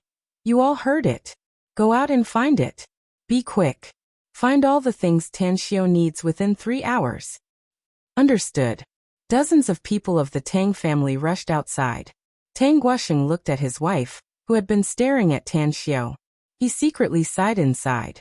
After a moment of silence, he said in a low voice, Tan Xiao, I'm afraid it will take some time for our family to find the herbs you need. It's very late now, so let's have dinner first. Even if you're not hungry, your mother is. Tan Xiao looked at his mother, who was sitting on the edge of the bed and holding his hands. He nodded silently. Qin Changhua quickly said, I'll cook. I'll cook myself. After saying that, she turned around and left the room in a hurry. Tan Xiao looked at Qin Changhua's back as she left. A warm feeling rose inside his heart. He was repulsed by the Tang family, but Qin Changhua's expression when she saw him was in his eyes. Each of her expressions and each of her actions was filled with a strong cordiality, joy and love. He was not a man with a heart of stone. Qin Changyue's words and the hurried back that she left touched his heart. Even in his heart, he had already silently recognized this grandmother whom he had just met for the first time. Let's go out. Tan Xiu retracted his gaze and looked at Tang Guosheng. In the hall of the central room, Tang Xiu sat on the sofa, leaned on it and closed his eyes. Since he had decided to treat Tang Guosheng, he had to conserve his energy and raise his spirit to the peak. Because he could only use his spiritual sense if he wanted to clean up the gray substance that blocked his sea of consciousness and meridians. If he was in an immortal sea of consciousness, he could do it in a flash. But the current him was too weak. He didn't even have the confidence that he could clean up the gray substance in one go, as well as remove the extravasated blood and nourish the atrophied nerves in his brain. The human brain was too complex, and he understood that he only had one chance. If he failed this time, it might cause other problems in Tang Yunda's brain, which would probably take his life. If his mother was willing to wait, he really wanted to wait until he became stronger to treat Tang Yunda. But he didn't want his mother to wait for him for 20 years, and then wait on him after seeing him. Nearly an hour later, Qin Changyue came to the hall wearing an apron. Her doting eyes fell on Tan Xiu's expression as she softly said, "Grandson, the meal is ready. Call your mother to have a meal together." Tan Xiu opened his eyes and gently nodded to Qin Changyue. He got up and went to the next room. He found that his mother was holding Tang Yunda's hand, telling him how she missed him for the past 20 years. He sighed inwardly again as he pressed his mother's shoulder and said, "Mom, eat something first. Eat and drink to your heart's content, so you can chat with him better." "All right." Su Lingyun turned her head as a trace of a smile appeared on her face. In her opinion, it was time for the bitterness to end and the sweetness to begin. She had two big wishes for the past 20 years. One was for her son to smoothly enter a famous university, and the other was to find her husband who had been missing for 20 years. Although her husband was still unconscious at the moment, she was already satisfied. If her son could really cure her husband, she would have no complaints even if she had to die. Dinner. There were only 4 people at the dining table. They were Tang Guosheng, Qin Changyue, Tan Xiu and Su Lingyun. The dining table was filled with fragrant dishes, and Qin Changyue was constantly putting food on the plate for the mother and son. The bright smile on her face made Tang Xiu have a good appetite as he ate 2 big bowls of rice and a lot of dishes. At this moment, Tan Xiu finally felt the Tang family's care for him and his son. He finally felt the atmosphere of familial love. With just a sentence from Tang Guosheng, dozens of Tang family's clansmen, including the Tang family's daughter-in-law, all left the ancestral house to look for the dragon fume grass. Since the chapter name is written 1 chapter and 2 chapters, there will naturally be a 3rd chapter. Although it's a bit late, the 3rd chapter is finally released. Thank you brothers and sisters for your strong support. I humbly beg for your recommendation votes and monthly votes. This family is very good. Tan Xiu put down his chopsticks after eating and secretly sighed in his heart. Grandpa, Grandma. At this moment, a voice came from outside the door. Immediately, a young man dashed into the dining room. When he saw Tan Xiu, his complexion turned sluggish, and his eyes emitted an unconfident light. Tan Xiu was also dumbfounded. He didn't expect that the person who came was actually Chu Yi. He also didn't expect that Chu Yi would call Tang Guosheng and Qin Changyue's grandpa and grandma. So he's my cousin? Tan Xiu, how come it's you? Chu Yi looked at Tan Xiu with a silly expression, and involuntarily exclaimed. A trace of a smile appeared on Tan Xiu's face as he got up and said, "Are you surprised?" Chu Yi said, "More than surprised, it's simply shocking. I really can't believe that you're my cousin. Don't talk about relatives with me. Have you eaten yet?" Tan Xiu lightly said. "If not, just eat some." Most of the smile on Chu Yi's face finally faded away. He rubbed his hands and smilingly said, "I've eaten. I've been in Tianjin City recently, so I didn't know about it. Fortunately, my mother gave me a call, so I rushed back from Tianjin City. That's right, I've sent people to look for the dragon fume grass you want. No matter how much they can find, I'll send them to you later." A curious look hung on Tang Guosheng's old face as he asked, "Do you know each other before?" Chui grinned and said, "Grandpa, we know each other before, and our relationship is very close. Tan Xiu used to be my brother, but I didn't expect him to turn out to be my cousin. If Bai Tao, Zhengyu, and the others knew about it, they would be so shocked that their eyes would pop out." A surprised look flashed in Tang Guosheng's eyes. He knew his grandson's character very well. He was smart, sensible, and steady, but his eyes were on top of his head. It was simply impossible for him to look at ordinary people. He couldn't understand how his grandson knew Tan Xiu. Qin Changyue, on the other hand, didn't have the mind to pay attention to this.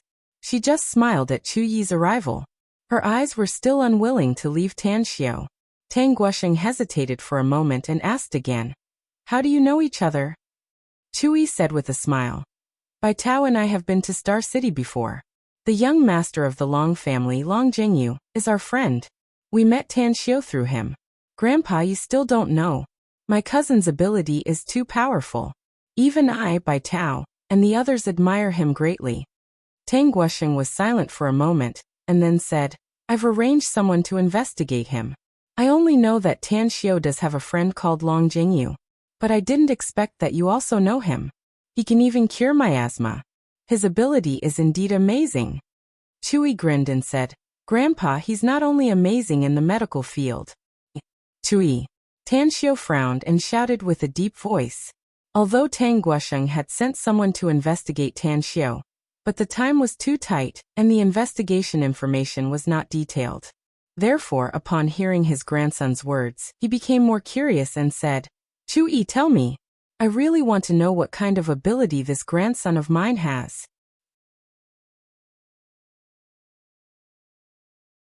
Chapter 260. Chui was stunned. Then he gave Tan Xiu a pondering look, but still said, "He's very good in many aspects. His academic results are good, and he's the top scorer in Shuangqing province's science subjects. He's good at martial arts, and 8 out of 10 people are no match for him. His painting skills are amazing, and no one in the world can compare to him. In terms of business, he's so good that I admire him. He's simply a money-making machine." Tang Guosheng was silent for a moment before he asked the question he was most concerned about. "Connections? What connections?" Chui said, "Grandpa, I'm afraid you also know what I did in Star City, right?" Tang Guosheng nodded and said, "I do know a little. Your mother told me about it." Chui pointed at Tan Xiu and said, "Our big move in Star City is all because of Tan Xiu. Even the Endless Virtue Pharmaceuticals' big boss, Chen Zhizhong, was his apprentice. In short, in our eyes, he's an amazing person." Tang Guosheng was secretly shocked. Although he knew that his grandson was outstanding, he didn't expect him to be this outstanding. He had heard about the annihilation of the Zhang family in Star City, but he didn't expect that it was led by Tan Xiu. He also knew about the Endless Virtue Pharmaceutical. It was a group company that mainly focused on medicinal herbs, and also dabbled in the research and development of many drugs. It could be considered as a large group company in the country. As for the Endless Virtue Pharmaceuticals boss, Chen Zhizhong, he had also heard of him. He was a very bold and powerful person. Who would have thought that he was actually his grandson's disciple? The men of my Tang family are naturally powerful. A bright smile appeared on Tang Guosheng's face as he praised.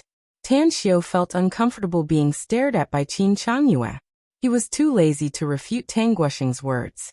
Nominally, he was indeed his grandson. If he were to be scolded a few more times, he wouldn't lose much of his flesh. As long as his mother wasn't bullied by the Tang family, he didn't care.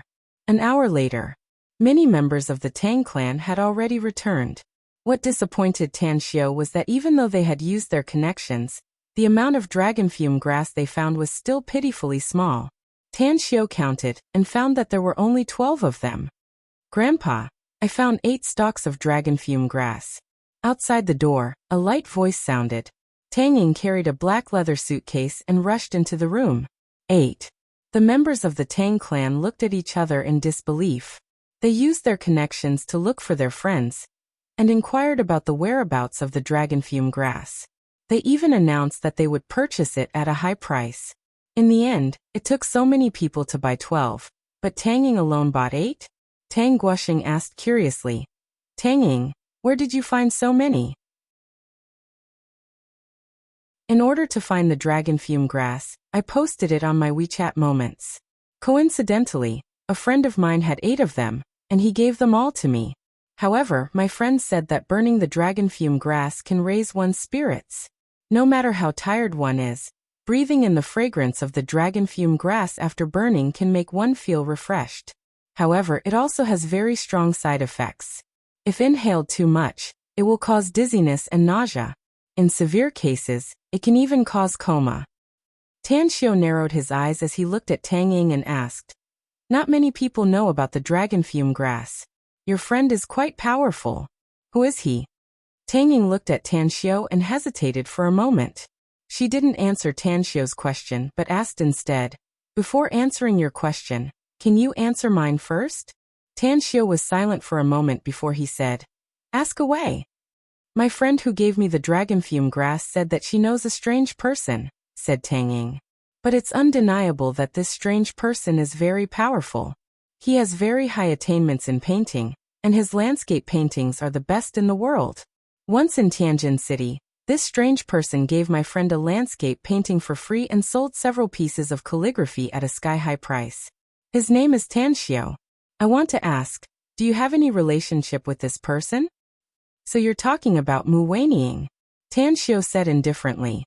"That's right, that painting was indeed given to her by me. I also sold several pieces of calligraphy. Are you really the strange person that Mu Weining said?" Tang Ying was surprised. "It seems that my guess is correct. Cousin, we siblings must be closer in the future. Mu Weining and I are good sisters who have played together since childhood. We're real bosom friends. If you need my help, don't hesitate to ask. I guarantee that I can help you pursue her and get the beauty." Tan Xiao rolled his eyes. He was both angry and amused inside. He didn't feel like pursuing Mu Weining. He didn't have the mood to get the beauty. However, this cousin of hers was really interesting. In the blink of an eye, she had sold out her best friend who she was very close to. Qin Changyue, who was sitting at the side, listened to the conversation between Tan Xiao and Tang Ying. A surprised expression appeared on her old face as she said with a smile, "That child of the Mu family is good. He's barely enough to be a match for our family's Xiao. You've already said it, but you must help your brother. To be honest, I like that child of the Mu family." Tang Ying laughed and said, "Grandma, I'm afraid I don't need to help him. He already has some thoughts. This brother of mine is very powerful, very, very powerful. Mu Weining now worships him to the extreme.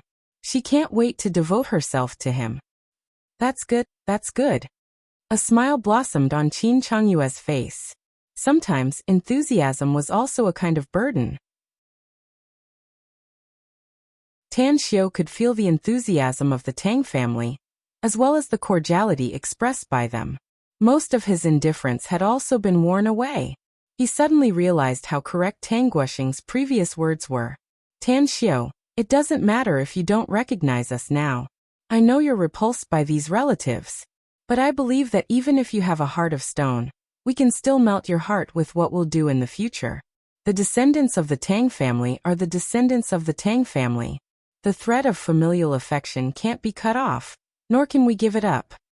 These words, Tan Xiao was somewhat disdainful before. But at this moment, all sorts of feelings welled up inside his heart. His mood was particularly complicated. It couldn't be cut off, nor could it be sorted out. It was a different feeling in his heart. While waiting, the members of the Tang family were talking and laughing.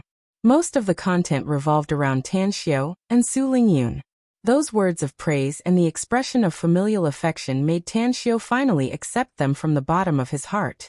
Finally, after all the members of the Tang family returned, Tang Guoxing put all the dragon fume grasses in front of Tan Xiao and said, "There's a total of 36 dragon fume grasses here. I wonder if it's enough?" Tan Xiao was silent for a moment before he slowly said, "It's already beyond my expectation to be able to find so many. It should be enough. However, no one is allowed to disturb me during my treatment. Even if the sky falls down, no one is allowed to disturb us." Tang Guoxing solemnly said, "I'll immediately mobilize the guards and seal off the entire courtyard. Whoever dares to disturb you will be killed without question. Tan Xiao nodded. He took the dragon fume grasses and came to a spacious hall. He saw that there was nothing except a bed in the middle of the hall. Tang Yunpeng was still unconscious on the bed, while his mother, Su Lingyun, was sitting on the bedside and saying something in a low voice. "Mom, you also need to go out," Tan Xiao said with a deep voice. Su Lingyun got up and said with concern, "Xiao, you must go all out. He's your father after all. Blood is thicker than water." "Don't worry." Tan Xiao nodded. Su Lingyun fell into silence for a moment. She looked at Tang Guosheng and the other members of the Tang family standing outside the door.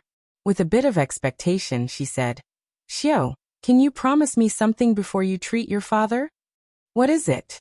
Tan Xiao was confused. "I want to hear you call him Dad," Su Lingyun said with all seriousness. Tan Xiao fell into silence. The word was too unfamiliar to him. "Xiao, Mom knows you don't want to, but I beg you to call him Dad for me," Su Lingyun said bitterly. "He suddenly disappeared that year because he suffered a heavy injury and was in a coma. I believe he will never abandon us if he's fine. Your father is not in the wrong. It's Mom who is in the wrong. If I had the courage to bring you to the Tang family to find him, I believe you could have watched your father live since you were a child." Tan Xiao slowly turned his head and his eyes fell on the thin Tang Yunda. He knew that what his mother said was right. If he hadn't suddenly turned into a vegetable, he wouldn't have abandoned his mother and him. He was not in the wrong. But it was hard for him to say that word. "Xiao." The expectation on Su Lingyun's face turned more intense. Tan Xiao sighed inwardly. He looked at Tang Yunda on the bed and called out, "Dad." In a flash, a bright smile bloomed on Su Lingyun's face. Her eyes were filled with excitement and tears. She grabbed Tang Yunda's hand and said with a trembling voice, "Yunda, did you hear that? Your son is calling you Dad.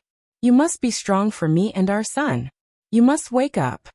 At the door, Tang Yunda and the other members of the Tang family also showed a satisfied smile. Since Tan Xiao could shout out such words, it meant that he and the Tang family were inseparable. Tan Xiao took a deep breath. He reached out to press Su Lingyun's shoulder and said, "Mom, I need treatment. If I can wake him up, wait for him to wake up and tell him." All right. Su Lingyun released Tang Yunda and quickly walked toward the door. "Tell Chu-yi to come in. I need his help in the treatment," said Tan Xiao. Chu-yi squeezed his way through the crowd. He rubbed his hands and smilingly said, "Cousin, what do you want me to do?" "Cousin?" Tan Xiao heard him call him again, but he didn't correct his address. Instead, he calmly said, "After I start the treatment, if it doesn't end in 6 hours, come in and light a dragon fume grass. Remember, come in every half an hour after you light the first one, and leave after you light it." "Can't I stay here?" asked Chui.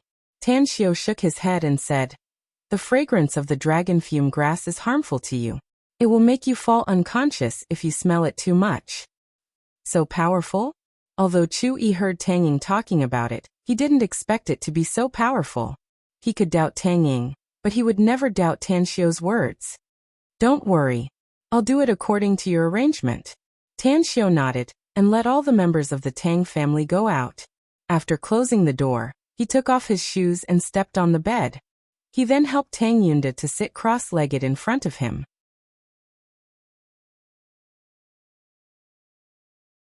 Chapter 261. Tan Xiao knew very well that treating Tang Yunda required a lot of mental energy. In particular, the removal of the gray substance between his sea of consciousness and meridians, as well as the mass of extravasated blood, completely required the coordination of star force and spiritual sense. Moreover, he needed to concentrate all the time.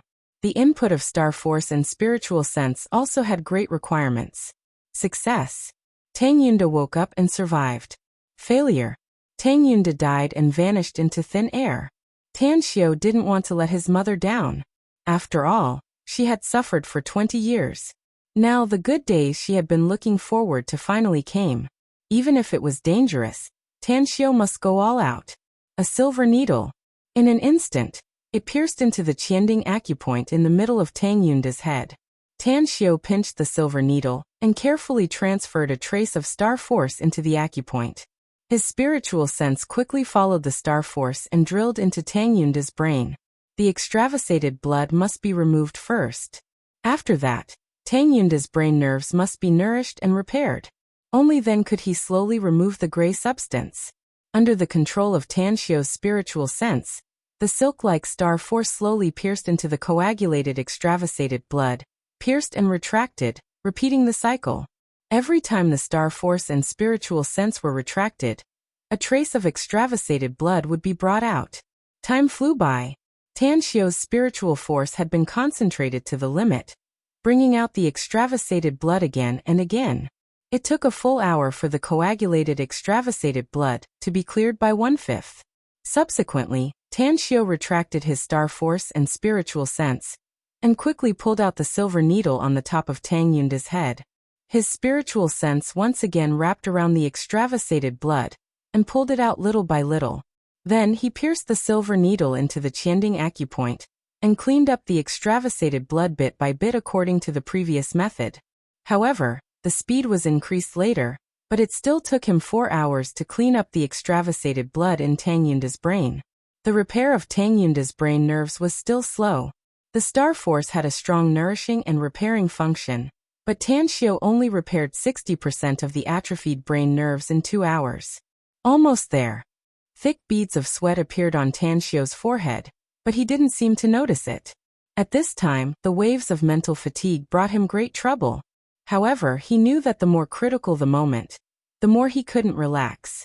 Due to the removal of the extravasated blood and the repair of the nerves in his brain, if Tang Guosheng's consciousness could not be released as soon as possible, the problems that had formed over the past 20 years would cause a huge burden to his brain once they suddenly changed. Suddenly, a wisp of fragrance wafted into Tan Xiu's nostrils, and his spirit was immediately shaken. Knowing that it was Tang Yunda who ignited the dragon fume grass, he took advantage of the time when his spirit was slowly recovering to slowly remove the gray substance blocking Tang Yunda's sea of consciousness and meridians. This gray substance was even more troublesome to clean up than the extravasated blood. It had a viscous nature to begin with, making it even more strenuous to extract, and the amount of mental power consumed would also multiply. Half an hour later, Tan Xiu's face was as pale as a sheet of paper. The amount of gray matter that was cleaned up was less than 1/20th. The door was gently pushed open as Chu Yi tiptoed into the room. After his eyes fell on Tan Xiu, his complexion slightly stagnated, and a bit of a aghast expression could be seen in his eyes. Although he had seen Tan Xiu pinching the silver needle and piercing it into Tang Guosheng's head to treat him, his complexion didn't look good, but it wasn't like now. His face was covered with sweat, his complexion was pale, his lips were purple, and his brows were deeply wrinkled. After a moment of silence, he ignited another dragon fume grass, and then left the room. Half an hour later, when Chui came back, he found that not only was Tan Xiu's face drenched in sweat, but his complexion was also as pale as a sheet of paper. His body was also slightly trembling. His heart was lifted up in an instant, and a worried look appeared in his eyes. When he ignited another dragon fume grass and left the room, the Tang family's clansmen who were waiting outside didn't go to rest despite their tired faces. The moment Chui came out and closed the door, Tang Guosheng asked in a deep voice, "How is it?" Chui hesitated for a moment and bitterly said, "I don't know." But Tang Guosheng's complexion slightly changed as he asked, "But what?" Chui said, "Tan Xiu's condition isn't good. His face is full of sweat, his complexion is pale, and his body is also trembling. He looks very uncomfortable." In an instant, dozens of Tang family's clansmen looked worried. Su Lingyun hurriedly asked, "He's not in danger, right?" "I don't know." Chui shook his head. Time fleeted by.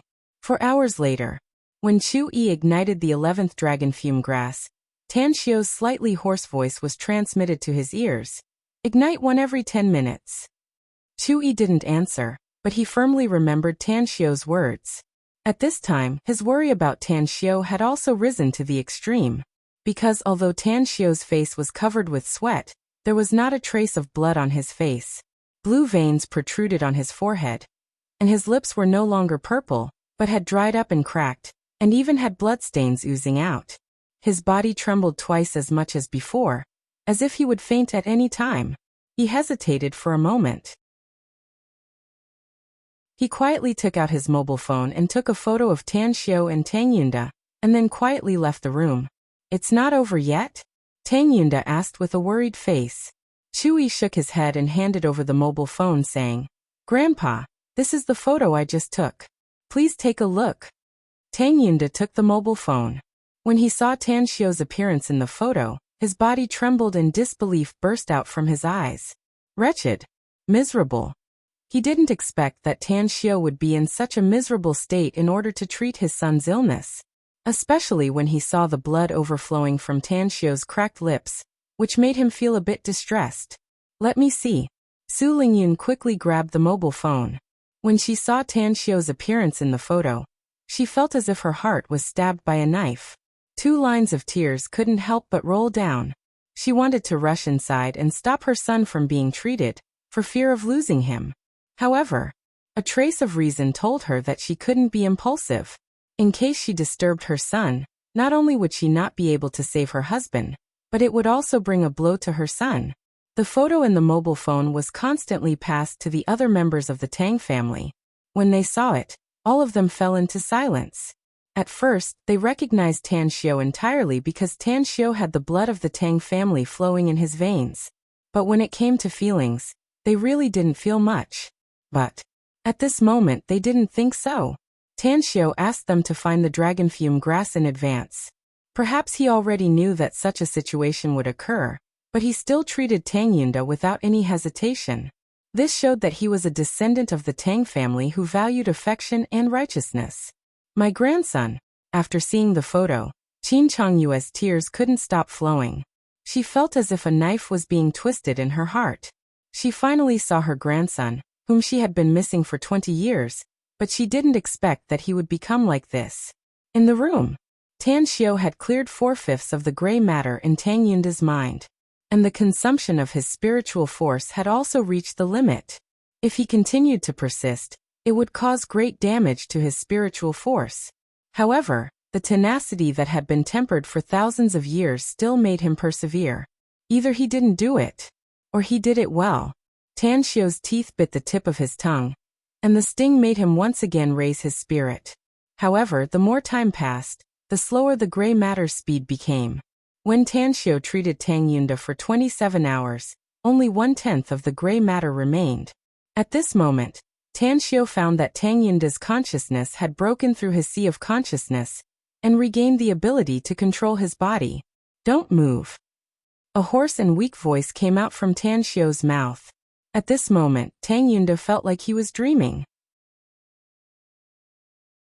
He didn't know how much time had passed in the outside world.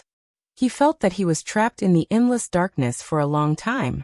It was so long that he forgot the time, and even almost forgot who he was. All these years, it was an obsession that supported him, not letting his consciousness collapse and turn into a mass of energy. A voice. He heard it.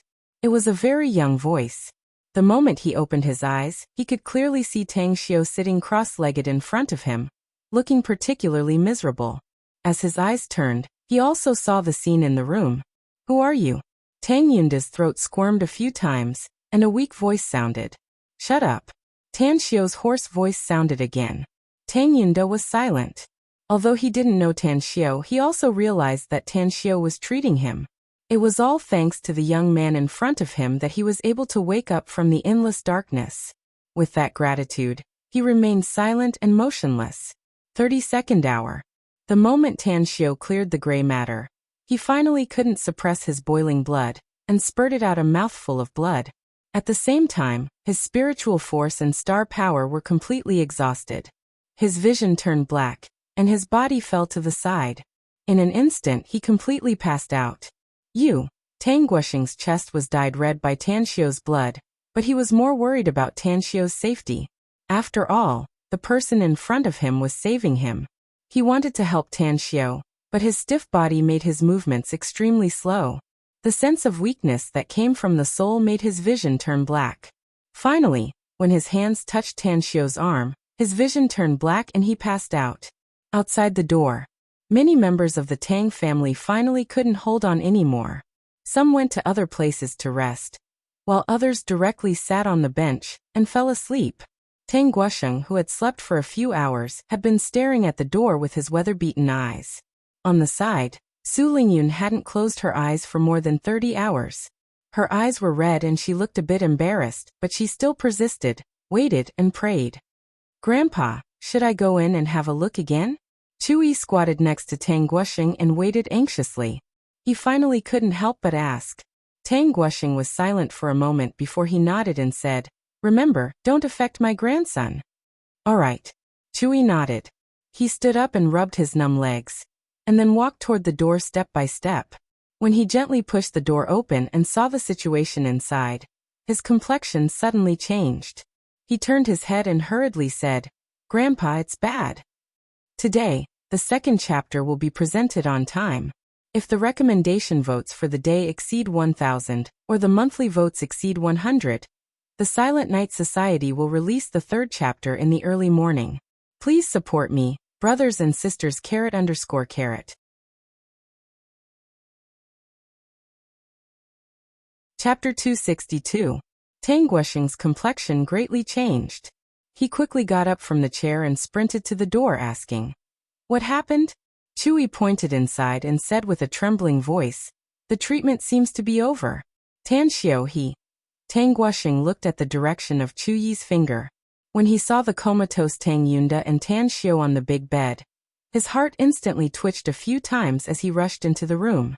Su Lingyun's heart also jumped to her throat at this moment, as she also rushed inside. Dozens of other Tang family members who were awake also rushed into the room. "He's in a coma?" Tang Guosheng looked at Tan Xiao's appearance. Despite his firm will, crystal tears still emerged in his eyes. Tan Xiao's miserable appearance made him extremely distressed. Xiao, what happened to you?" Su Lingyun threw herself to the bed and cried bitterly. The Tang family members looked at Tan Xiao's comatose appearance, and also felt a bit worried. They didn't expect that Tan Xiao's treatment of Tang Yunda would turn into such a state. However, thinking about the more than 30 hours of treatment, they admired Tan Xiao from the bottom of their hearts. Tang Guosheng suddenly turned his head and shouted sternly, "Call Master Chen quickly." Instantly, two members of the Tang family ran outside. Tang Guosheng was silent for a moment as he looked at Chu Yi and asked, "Do you have Chen Zhizhong's phone number?" Chu Yi quickly said, "Yes." Tang Guosheng said, "Call his number. I'll talk to him personally." Star City. Chen Zhizhong was accompanying several clients to have a meal. Recently, his medicinal herbs business had been booming, which made him very happy every day. What made him the happiest was that his cultivation was progressing very fast. Ring ring ring, his cell phone rang. Chen Zhizhong grabbed it, and saw that it was a call from Chu Yi. He immediately said to his several business partners with a smile, "You drink first, I'll take a call." After saying that, he stood up, picked up the call and said with a smile, "Chu Yi, what's up?" "I'm Tang Guosheng from the Tang family in the imperial capital." "Tang family? Tang Guosheng?" Chen Zhizhong stared blankly for a moment, before his expression drastically changed. He strode out of the box and respectfully said, "Hello, old Tang. I'm Chen Zhizhong. Do you have any instructions for me?" "I heard that you're Tan Xiao's disciple?" asked Tang Guosheng in a deep voice. "Yes," Chen Zhizhong answered. "If possible, I hope you can rush to the imperial capital immediately," said Tang Guosheng. "My grandson is now in a coma because he treated the patient. His physical condition doesn't look good. You're in the medicine business. I think I might need your help later." "Your grandson?" Chen Zhizhong was confused. What did Tang Guosheng's grandson have to do with his master? Could it be that master asked the old man to look for him? "Tan Xiao is my grandson, my biological grandson," said Tang Guosheng in a deep voice. "What?" Chen Zhizhong's pupils constricted as he cried out involuntarily. His face was filled with disbelief. His heartbeat quickened as well. Tan Xiao is Tang Guosheng's grandson? Oh my god. That was to say, Tan Xiao is also a member of the Tang family in the imperial capital? Is there a problem? Asked Tang Guosheng in a deep voice. Chen Zhizhong sobered up from the shock and quickly said, I'll rush to the imperial capital immediately. My master's matter is more important than my own. After hanging up the phone, Chen Zhizhong strode back to the box. He looked at his business partners and said, Everyone, I'm really sorry. I have some personal matters to attend to, so I'm in a hurry to go to the imperial capital. It's a matter of life and death. You drink first, and I'll treat you to a meal to apologize after I'm done with my business. Upon hearing it, those people nodded one after another. On the way to the airport, Chen Zhizhong called Long Jingyu and Ouyang Lulu. He knew that the two of them were Tan Xiu's best friends. As for Kong Xia, Chen Zhizhong didn't tell her. He felt that she should know about Tan Xiu's situation. At the Long family in Star City, Long Jingyu was accompanying his family to have lunch. After receiving Chen Zhizhong's call, he was still worried about Tan Xiu even though he was shocked. He quickly informed his parents and rushed to the airport. Jingmen Island. Ouyang Lulu was a guest in the Everlasting Feast Hall. She was eating pastries in the pavilion while looking at Gu Xiaoxue, who was playing the zither in front of her. Ring, ring, ring. Her mobile phone rang, interrupting Gu Xiaoxue's zither music. Ouyang Lulu furrowed her brows and looked unhappy. She gave Gu Xiaoxue an apologetic look and took out her mobile phone. After seeing that it was Chen Zhizhong who called her, the unhappy expression on her face immediately disappeared. After picking up the call, she said with a smile, Uncle Chen, are you looking for me? After a while, Ouyang Lulu hung up the phone in a daze. What's wrong? Gu Xiaoxue chuckled. You suddenly picked up a phone call. How come you look like you've lost your soul? Ouyang Lulu shuddered and suddenly jumped up from the stone bench. She hurriedly shouted, It's Tan Xiu. Tan Xiu is injured and seems to be in a coma. I must go to the imperial capital immediately. Gu Xiaoxue stared blankly for a moment before she suddenly got up. Her figure flashed and appeared in front of Ouyang Lulu. She anxiously asked, What did you say? Grandmaster is injured? He's in a coma? Where is he now? Only then did Ouyang Lulu suddenly recall that Tan Xiu was Gu Xiaoxue's grandmaster. Without hesitation, she quickly said, He's in the imperial capital. Chen Zhizhong just told me that Tan Xiu fell into a coma while trying to save someone. That's right, he's also the grandson of the Tang family's Tang Guosheng in the imperial capital. Tang Guosheng? Gu Xiaoxue was somewhat familiar with this name, but she didn't think about it. What she was most concerned about now was her grandmaster's safety. She immediately said, Lulu, let's go to the imperial capital together. At the imperial capital, Tan Xiu's coma brought a huge shock to the Tang family. Dozens of Tang family's members used their connections to invite a lot of medical experts. But after those medical experts examined Tan Xiu, they all shook their heads.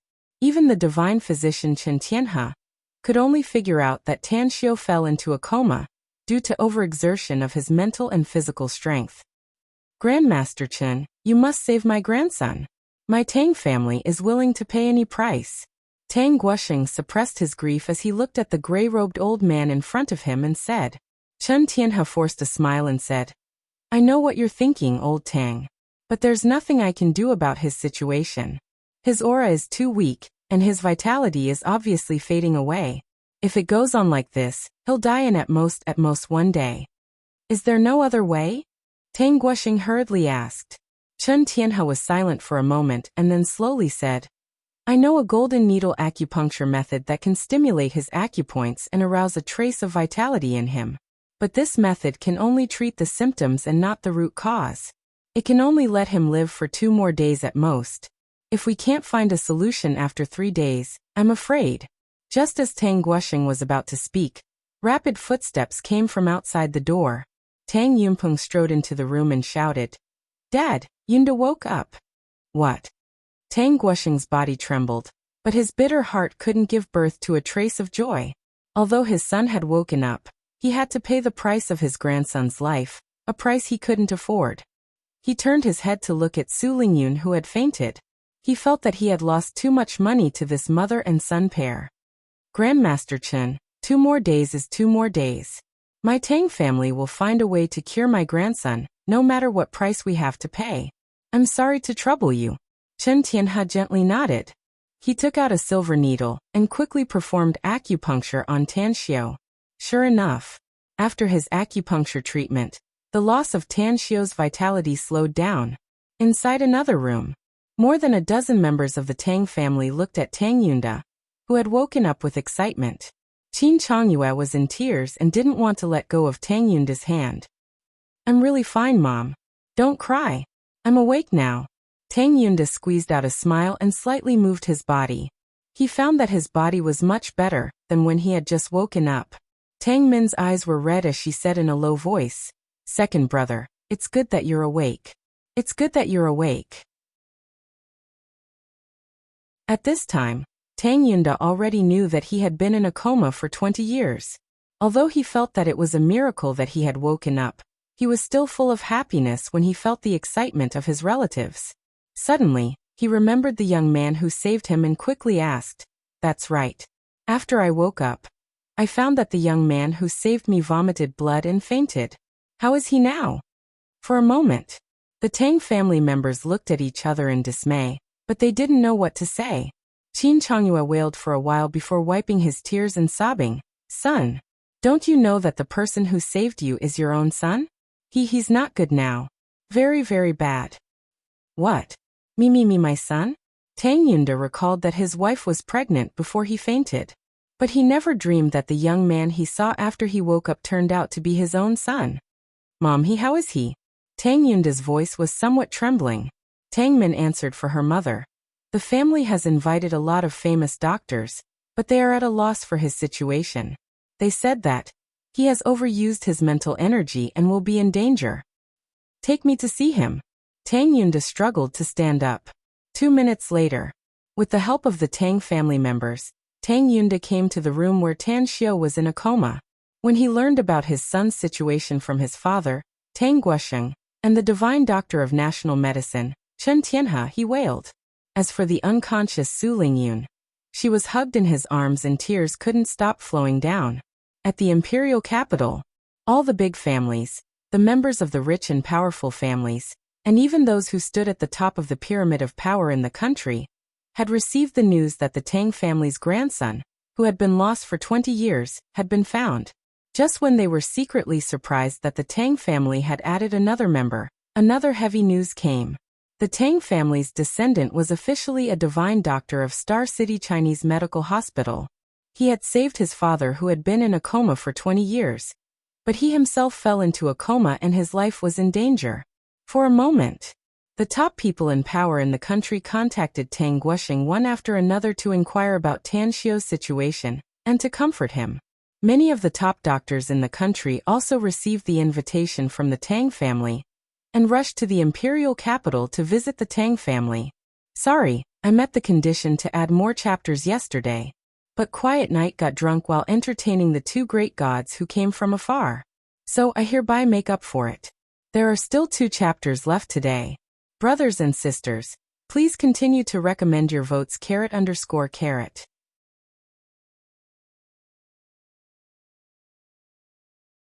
Chapter 263.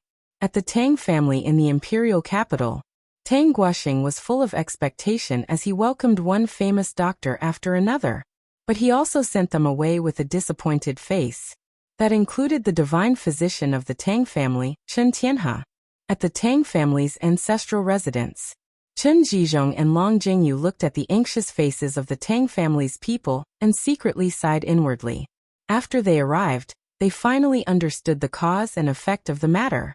They also understood that Tan Xiao only recently knew that he was a descendant of the Tang family. At this time, Su Lingyun had woken up from her coma. She tightly snuggled up to Tang Yunda with an anxious look on her face. In fact, she deeply regretted letting her son treat her husband. If her son didn't treat her husband, they wouldn't have encountered such danger. Although her husband was unconscious, he was at least still alive. Continue to spread the news. If anyone can cure my grandson, my Tang family is willing to give 1 billion yuan as a reward. Tang Guosheng pinched the cigarette, and shouted in a deep voice. The Tang family's members in the courtyard looked dignified. No one dared to disobey Tang Guosheng's order. Even in their hearts, they would still choose Tan Xiao's life over Tan Xiao's life. At the entrance of the front courtyard, Gu Xiaoxue and Ouyang Lulu's car was intercepted. For soldiers in military uniforms and armed with firearms looked particularly indifferent. "We're Tan Xiu's friends. Get out of my way." Ouyang Lulu stood in front of the 4 soldiers and angrily shouted, "I'm sorry. No one is allowed to enter without the senior's order." One of the soldiers shook his head coldly. Ouyang Lulu said, "Then quickly go inside and report. Tell them that we're Tan Xiu's friends, and we're going to visit him." A cold glint flashed in Gu Xiaoxue's eyes. She didn't want to waste time. Even if the people in front of her were soldiers, she still didn't care.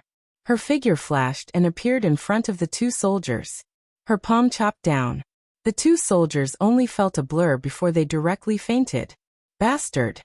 The other 2 soldiers reacted very quickly. When they saw Gu Xiaoxue make a move, they immediately pulled the bolt of their guns. Just as they were about to raise their guns, Gu Xiaoxue had already struck their temples with lightning speed, knocking them out. Enemy attack. In the alley, 2 soldiers in military uniform had their complexion greatly changed. The moment they rushed toward Gu Xiaoxue and Ouyang Lulu, they loaded their guns and aimed at them. However, they were clearly more than 10 meters away from the 2 of them, but they felt their vision blur, and they were directly knocked out. However, their roars still alerted many nearby guards. In just a few breaths, more than 10 guards rushed over. "Get lost!" With a flip of Gu Xiaoxue's hand, a flexible sword appeared in her hand. Her footsteps moved erratically, and her speed was so fast that it was impossible for the naked eye to capture it. The flexible sword slashed through the wrists of the guards like a spirit snake. The moment their wrists were cut, Gu Xiaoxue snatched the guns in their hands and threw them into the distance. Bang bang bang. A dozen gunshots rang out. In the inner court, Tang Guosheng's expression changed drastically, and the others in the courtyard also revealed shocked expressions. They didn't expect that someone would dare to cause trouble in the Tang family's home.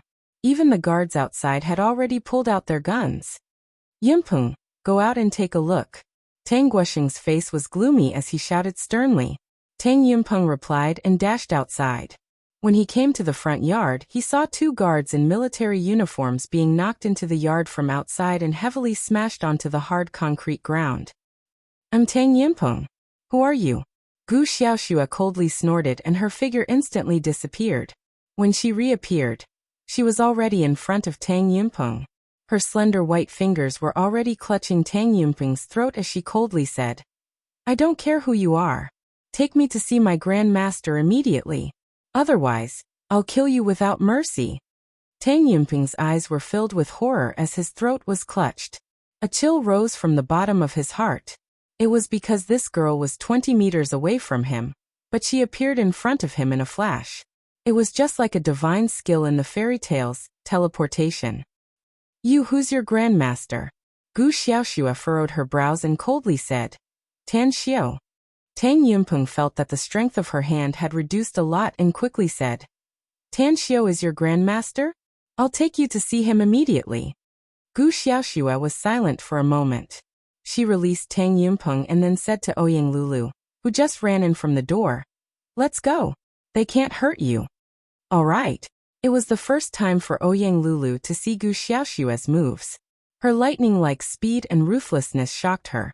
She knew that Gu Xiaoxue knew martial arts, but she didn't expect her to be so powerful. She was simply like a martial arts expert in TV dramas. Bang bang bang. A burst of rapid footsteps was heard as dozens of soldiers in camouflage uniforms rushed into the courtyard. Their black muzzles were aimed at Gu Xiaoxue and Ouyang Lulu. Tang Yimpeng took a deep breath and shouted in a deep voice, "Don't shoot!" An officer ran to Tang Yimpeng and saluted. "Senior, it's our fault for failing to protect them. They broke into the courtyard. Please punish us, senior." Tang Yimpeng had seen how terrifying Gu Xiaoxue was. Even though dozens of soldiers were pointing their muzzles at her, he still didn't feel safe. After a moment of silence, he said in a deep voice, "You go out first and continue to guard. You two come with me." Quickly Gu Xiaoxue and Ouyang Lulu followed Tang Yimpeng to the backyard. "Ouyang Lulu, why are you here?" After seeing Ouyang Lulu, Long Jingyu immediately looked surprised and greeted her. With a bit of anxiety on her face, Ouyang Lulu quickly asked, Long Jingyu, where's Tanxiu? I heard he's injured. Is he alright? How is he now? Where is he? Looking at Ouyang Lulu's anxious expression, Long Jingyu turned to glance at Tang Guosheng and bitterly said, He's still in a coma. His life is still in danger. Tang Guosheng frowned upon seeing the two girls coming in. He looked at Tang Guosheng and asked in a deep voice, What happened outside just now? A bitter smile was revealed on Tang Yumping's face. He glanced at the indifferent Gu Xiaoxue and said, It's them who broke in and injured more than a dozen guards. What? In an instant, Tang Guosheng thought that there was something wrong with his ears. The dozens of people in the courtyard also looked at each other in dismay, disbelief written all over their faces. The two of them were outrageously beautiful girls? Broke in? And even injured more than a dozen guards? Are you kidding me?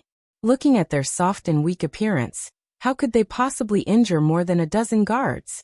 It must be noted that those guards were armed with guns. Furthermore, the series of gunshots just now was absolutely not to scare people. Gu Xiaoxue's indifferent eyes swept over the others and coldly said, Tell me, where's my Grandmaster? Grandmaster? The dozens of people of the Tang family's complexion slightly changed, and the surprise in their eyes turned more intense. Chen Zhizhong's expression moved and quickly said, Who are you? I'm Chen Zhizhong, Tanxiu's disciple. Gu Xiaoxue's brows pricked. A respectful expression immediately appeared on her face as she cupped her fists and said, Gu Xiaoxue greets martial uncle. Who is your master? Chen Zhizhong was confused. Gu Xiaoxue shook her head and said, If Grandmaster didn't tell you, it's not convenient for me to say. Where's Grandmaster? I need to see his situation. Chen Zhizhong turned to look at Tang Guosheng. Although Tang Guosheng didn't understand why Chen Zhizhong worshipped Tanxiu as his master, nor did he understand how Gu Xiaoxue became his grandson's grand disciple, he still said with a deep voice, Tanxiu is in the side hall. I'll take you to see him. Everyone else is waiting outside. I want to go too, said Ouyang Lulu quickly. Tang Guosheng looked at her deeply, and then nodded. After a while, Tang Guosheng took Gu Xiaoxue and Ouyang Lulu to the side hall. When the two women saw the unconscious Tanxiu lying on the bed, Ouyang Lulu quickly threw herself to the bed and shouted, Wake up, Tanxiu. Don't shout. It's useless. Tang Guosheng shook his head and said while suppressing the grief inside. Gu Xiaoxue grabbed Tanxiu's wrist and felt his pulse for half a minute. Then she said with an ugly expression, His mental force has been overconsumed, his spiritual force has been completely consumed, and his vitality is also fading. Tang Guosheng's eyes lit up and quickly asked, Miss, do you have medical skills? Gu Xiaoxue was silent for a moment and then said, All of you go out and don't let anyone disturb me. Remember, no one is allowed to enter the door before I take the initiative to go out. Upon hearing it, Tang Guosheng quickly said, all right. We'll go out at once. Sister Shui, can you cure Tanxiu? Asked Ouyang Lulu hurriedly. It should be no problem, said Gu Xiaoxue calmly. Ouyang Lulu immediately looked pleasantly surprised and quickly left with Tang Guosheng. Outside the door, Tang Guosheng shouted in a deep voice, Everyone listen up. No one is allowed to go in without my order. The little girl inside is treating my grandson. She can treat him. Su Lingyun suddenly sat up and asked with a nervous expression. I don't know, but she should be fine. Tang Guosheng shook his head. Su Lingyun clenched her fists tightly as tears rolled down her face again. She prayed inwardly, praying to God for protection.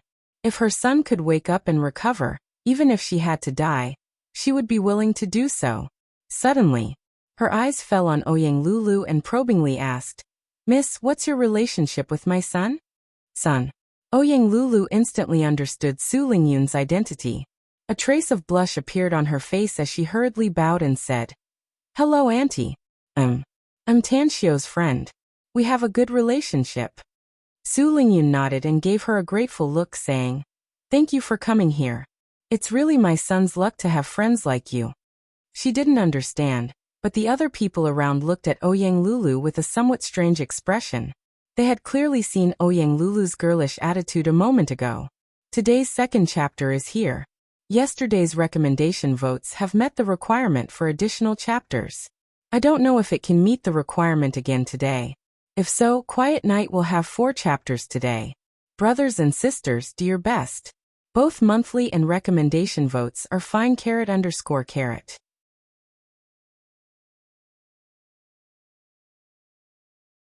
Chapter 264. In the side room, Gu Xiaoxue took off her shoes and sat cross-legged behind Tan Xiao. She pressed her hands on his back and continuously injected true essence into Tan Xiao's body. What's going on? Gu Xiaoxue's input of true essence only lasted for half a minute before she immediately stopped. To her disbelief, Tan Xiao's body actually rejected her true essence. She originally wanted to use true essence to heal Tan Xiao, but not only did it not work, but it also added fuel to the fire, making Tan Xiao's body even worse. Could it be that Grandmaster didn't cultivate true essence?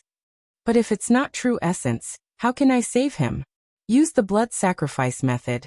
Gu Xiaoxue's expression kept changing, and her eyes flickered with a look of hesitation.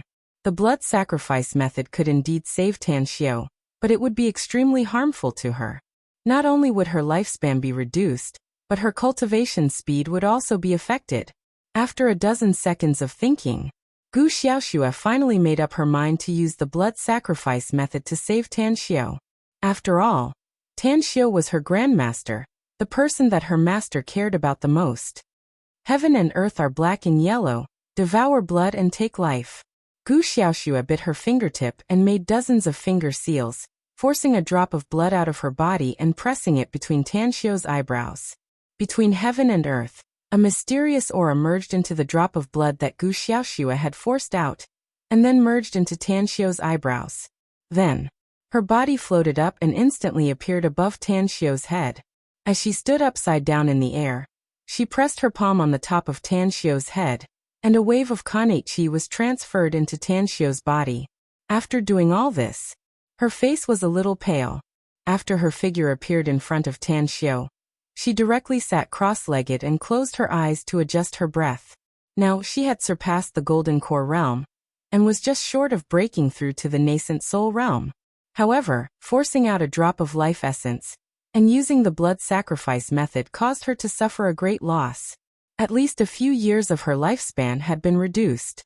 At this moment, as Tan Xiao's life force drained away, his heart suddenly erupted with a powerful life force. That drop of Gu Xiaoxue's lifeblood essence contained an enormous amount of energy. This energy was more powerful than all of Tan Xiao's cultivation. Bang! Bang! As his heartbeat grew stronger and stronger, the power of the stars and the sun that came from the distant sky started drifting over from all directions and fusing into his body. Tan Xiao's astral power gradually gathered and recovered a little bit. The mysterious aura was quickly stripped from the lifeblood essence and merged into Tan Xiao's sea of consciousness. It was also at this moment that Tan Xiao, whose consciousness had sunk into darkness, finally woke up from the chaos. When his consciousness instantly spread throughout his entire body, he discovered the drop of lifeblood essence, and his expression immediately changed. He knew his body's condition very well, and the drop of blood essence that came from the outside made him understand that someone was using the blood sacrifice technique to save his life. He did not have the time to think about who had saved him. His consciousness calmed down, and he began to silently practice the heavenly art of cosmic genesis. Time flew by. In the blink of an eye, 3 days had passed. When Tan Xiao's eyelashes trembled and he opened his eyes, he saw Gu Xiaoxue sitting cross-legged in front of him, holding her chin and looking at him without blinking. Could it be that she had saved him? Tan Xiao's expression slightly changed. A hint of a smile appeared on his still slightly pale face. He blinked at Gu Xiaoxue and asked in a somewhat hoarse voice, "Did you use the blood sacrifice technique to save me?" Gu Xiaoxue's expression slightly froze when she saw Tan Xiao open his eyes.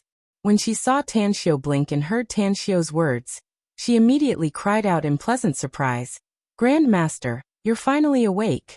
I thought it would take a long time for you to wake up. I used the blood sacrifice art because I discovered that Grandmaster's body rejected the true essence I cultivated. It really was her. Tan Xiu secretly sighed inwardly and smilingly said, "The cultivation technique I'm currently practicing is a bit special, so it repels the true yuan of others. Therefore, it's impossible to use true yuan to heal me. Xiaoxue, I really want to thank you this time. If you didn't use the blood sacrifice technique, I'm afraid I would have died." Gu Xiaoxue raised her small face and smilingly said, "It's what I should do, Grand Master." Tan Xiu nodded and looked around. He found that he was still in the side room where Tang Guosheng was being treated. But there was no trace of Tang Guosheng at this moment. The smile on his face faded a lot and he asked in a low voice, "Where are we now?" "The Tang family in the imperial capital," answered Gu Xiaoxue. "How did you find us?" Tan Xiu was surprised. "The Tang family has been spreading the news and promised countless doctors in the outside world that they would pay any price if anyone could cure you," said Gu Xiaoxue. "The Chun family's patriarch contacted Marshal Uncle Chun, who then called Ouyang Lulu. She happened to be a guest in our everlasting feast hall, so I knew about it." The Tang family. Tan Xiu furrowed his brows and immediately relaxed. Any price? Such a promise was too heavy. Despite the fact that Tan Xiu was still a bit repulsed by the Tang family, he had to admit that the Tang family did regard him as a true family member. Now he finally believed that what Tang Guosheng said in the past was true. They had indeed looked for him and his mother. There's no point in persisting pointlessly. Since the Tang family really regards me and mother as family, then let nature take its course. The time is too short. We'll see how it goes in the future. Those titles are meaningless. The most important thing is to see how we get along in the future. I can't make things difficult for mother. Thoughts flashed inside Tan Xiu's mind. He floated up and got out of bed. After putting on his shoes, he looked at Gu Xiaoxue and asked, "How did you and Ouyang Lulu come here?" "It's Ouyang Lulu's private jet," answered Gu Xiaoxue. "What about Ouyang Lulu?" asked Tan Xiu again. "Where is she now?" Gu Xiaoxue shook her head and said, "I don't know. I haven't left this side room for 3 days. But she's very concerned about you. She should still be in the Tang family." Tan Xiu nodded. When he opened the door and walked out with Gu Xiaoxue, the dozens of Tang family members gathered outside looked ecstatic. Su Lingyun even threw herself into Tan Xiu's arms and cried tears of joy. "I'm fine, Mom." Tan Xiu let out a faint smile and gently patted her back to comfort her. At the side, sitting in a wheelchair, Tang Yunda's movements were still a bit inconvenient. His thin face was full of excitement as he stared at Tan Xiu. No one had a more complicated mood than him. It was as though a bottle of 5 flavors had been knocked over. Sour, sweet, bitter, spicy, and salty feelings flooded his heart at the same time. However, what filled Tang Yunda's heart the most was guilt. Being born without raising one's father. It would have been fine if it was only this. But his son almost lost his life to save him. This made him, who was once unyielding, unable to utter a single sound. Tang Guosheng, who stood next to Tang Yunda, raised his hand and gently patted his shoulder. His eyes moved from Tan Xiu to Gu Xiaoxue and said with gratitude, "Miss Gu, I really want to thank you. You saved my grandson's life. No matter what wish you have, as long as my Tang family can achieve it, you will absolutely be satisfied. Saving my grandmaster is my duty. I don't have any wish. And I don't need the Tang family to repay me," said Gu Xiaoxue calmly. Tan Xiu gently pushed Su Lingyun away and wiped the tears on her face. His eyes then shifted to Tang Guosheng and Tang Yunda before finally landing on Qin Changyue, whose face was full of excitement and tears. Then he calmly said, "Grandma, I'm hungry. Tell someone to prepare something for me." "Grandma?" Qin Changyue was stunned. An incredulous expression appeared on her tearful face, but in an instant, it was replaced by ecstasy. She felt like she was dreaming. Because Tan Xiu, who had always rejected the Tang family and was unwilling to admit that he was his grandson, had unexpectedly opened his mouth to call her grandma. "Great, great, great. Grandma. Grandma will personally cook for you." The other members of the Tang family also looked pleasantly surprised. Tan Xiu's address meant that he finally recognized the Tang family and their clansmen. As Qin Changyue left, Tan Xiu looked at Tang Yunda again and calmly said, "Dad, since you've woken up, Let's go back to Star City after the meal. My mom has been waiting for you for 20 years. I hope you won't let her down again. Tang Yunda was touched by Tan Xiu's address.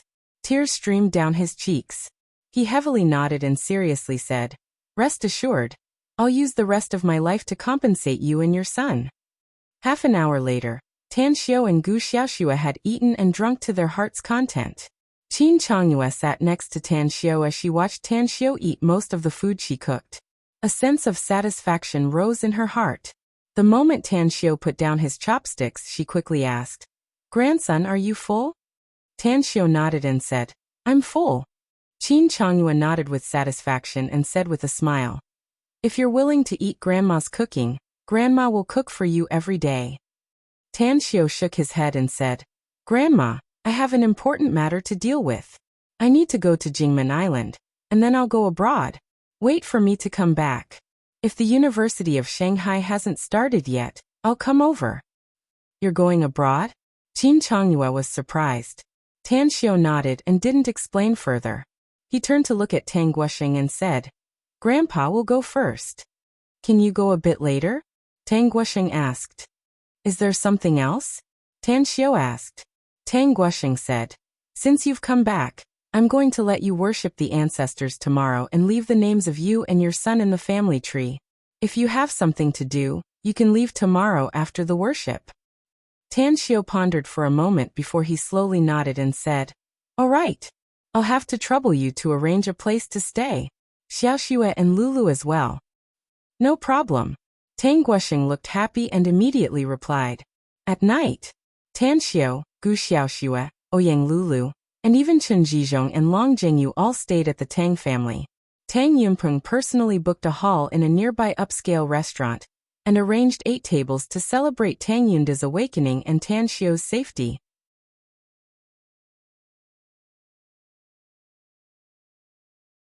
Chapter 265. The next day, Tang Guosheng personally presided over the ceremony and ordered Tan Xiu and Su Lingyun to kowtow and worship their ancestors. Their names were also recorded in the Tang family's genealogy. Shortly after, Tan Xiu let his parents take Ouyang Lulu's private plane and directly rushed to Star City. Chen Zhizhong and Gu Xiaoxue also passed by. As for Tan Xiu and Long Jingyu, they drove his Land Rover SUV back to Star City from the highway. When passing through Qinghe County, Tan Xiu returned to the Su family village to see his grandmother. He also picked up Su Ben and Su Quan before returning to Star City. Southgate Town. Tang Yunda's face was full of shock when he was pushed into the Wang Villa. Although he had learned from his wife that his son, Tan Xiu, had made a lot of money and was now living in a big villa, he didn't expect that the villa would be so luxurious. Grandma, Gu Yin was sitting on the sofa in the living room, listening to music and resting.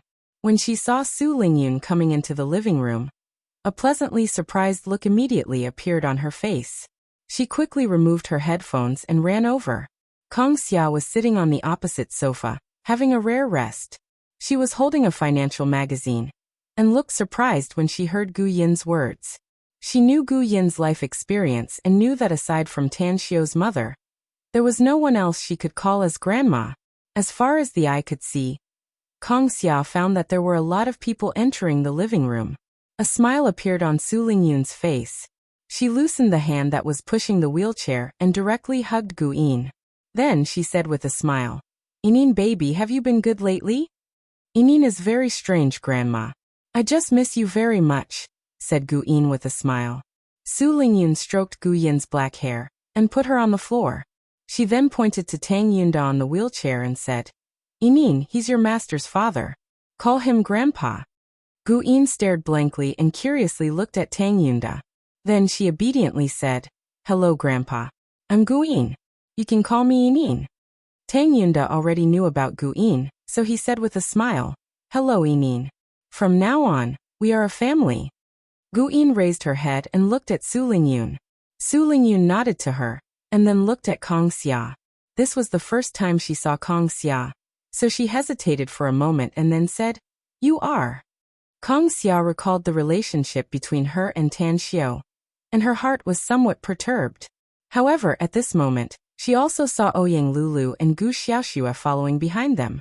A complicated feeling rose in her heart. She knew that Ouyang Lulu liked Tan Xiao, but she didn't expect that other than Ouyang Lulu, there would be another fairy-like girl. After a slight hesitation, she quickly put away her complicated emotions and said with a smile, "Hello, Auntie and Uncle. I'm Kongxia." Su Lingyun quickly caught Kongxia's hand and smilingly said, "Ah, so you're Kongxia. I've often heard Xiao and Yinin mention you, but I've never had the chance to meet you. She was so pretty and sensible. My son said that you've been busy with the business affairs. It's really hard on you." Kongxia could feel Su Lingyun's amiable and approachable attitude. The smile on her face turned bigger as she said, "Auntie, it's what I should do."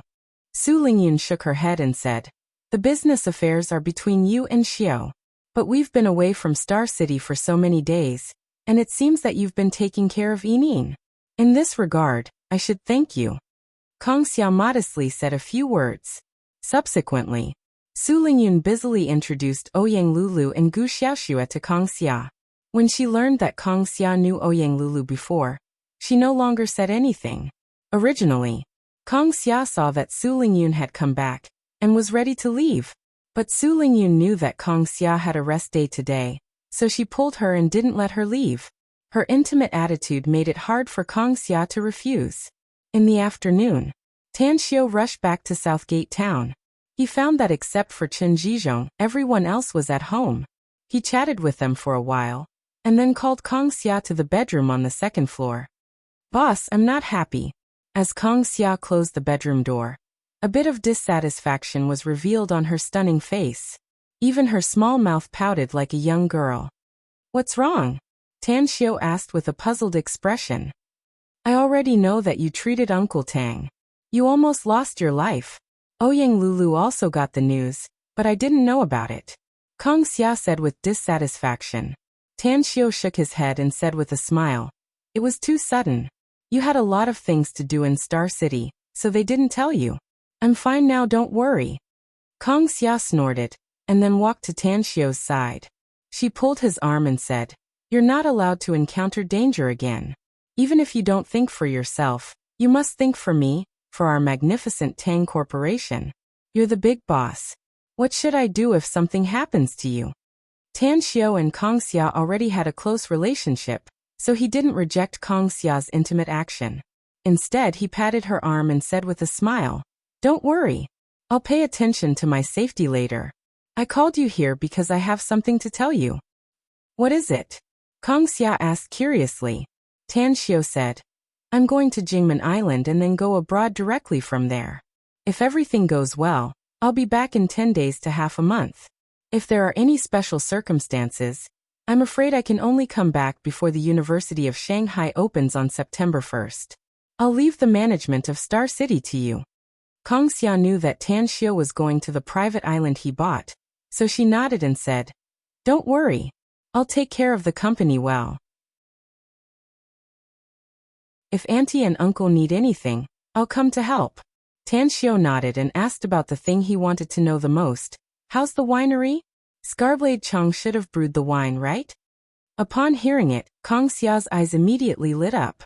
With a happy expression, she said, "It's indeed brewed. The taste is even better than the previous one. That wine is absolutely the best in the world. Also, I've thought about the name of the wine. It's called Immortal Dew. As for the price of each bottle, I've discussed it with the company's leadership and decided to set it at 18,888 yuan per bottle." "That's a good price," Tan Xiao said with a smile. "Our winery has just been developed and the scale is too small, so the wine we can produce will be limited. Therefore, we'll take the high-end route. Also, our company's products will be the first to enter the market and make a profit, so we can set it as the wine. As for the marketing and sales, I'll leave it to you." Upon hearing it, Kongxia said with a smile, "September 15th this year, Shanghai will have a triennial wine tasting conference. At that time, I'll personally bring our Immortal Dew to participate. At that time, we'll definitely amaze the world with a brilliant feat also. I'm going to set the sale date of the Immortal Dew on September 18th. As Tan Xiao walked to the cloakroom, he said, "You have the final say in this decision." Kang Xia was very happy after receiving Tan Xiu's affirmation. Following him to the cloakroom, she saw that Tan Xiu was preparing a change of clothes and quickly asked, "Boss, when will you go to Jingmen Island?" "I'll leave after dinner, and I'll take Yimin with me," said Tan Xiu. That's right, I brought Su Ben and Su Quan back from my hometown in Qinghe County. Arrange their work. Tell them to be security guards in the winery. They grew up with me, so I know their characters. Su Ben is honest, and diligent. Train him to be the security captain. Su Quan is smart and quick-witted. Let him stay in the security team first. After some time, transfer him to the company's sales department. Let him start from the bottom. If his performance is good, promote him appropriately. All right, Kang Xia nodded. Tan Xiu quickly picked a few pairs of underwear and a jacket. After stuffing them into the suitcase, he also took a few pairs of shoes and socks and put them inside before zipping it up. He then turned to look at Kang Xia and said, "There's nothing else. You can go now. I want to take a bath and change my clothes." A smile hung on the corner of Kang Xia's mouth. She moved to the cloakroom's door and asked, "Do you want me to help you scrub your back?" With a strange expression, Tan Xiu said, "You want to take a bath together with me? No problem. Buy some clothes and send them to me. Later, when you want to take a bath together, just come and find me." "Bah! Who wants to take a bath together with you? You think too highly of yourself." Kang Xia blushed and quickly turned to leave. As a matter of fact, she was still somewhat tempted to do that kind of thing with Tan Xiu between a man and a woman. That kind of explosive taste left her with an endless aftertaste. However, she couldn't do it at this time because Tan Xiu's parents, Ouyang Lulu and Gu Xiaoxue, were still downstairs. Even if she was thick-skinned, it was impossible for her to agree.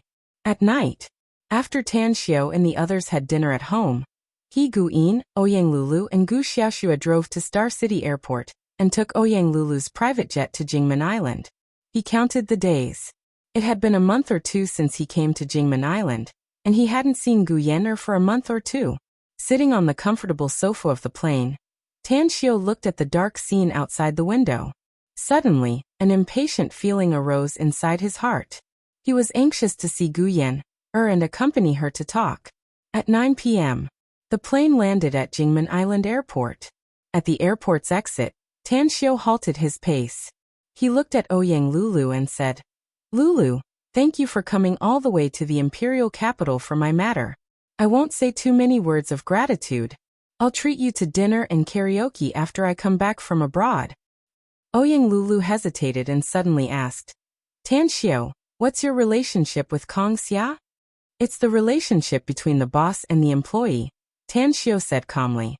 Although Ouyang Lulu didn't believe Tan Xiu's words, she still nodded. Ever since she saw Kang Xia at Tan Xiu's home in Southgate Town, Ouyang Lulu's mood had been quite bad. She had been looking for an opportunity to ask about it, but she had been holding it in until now. Finally she asked. After separating, the Everlasting Feast Hall's car had rushed over to pick them up.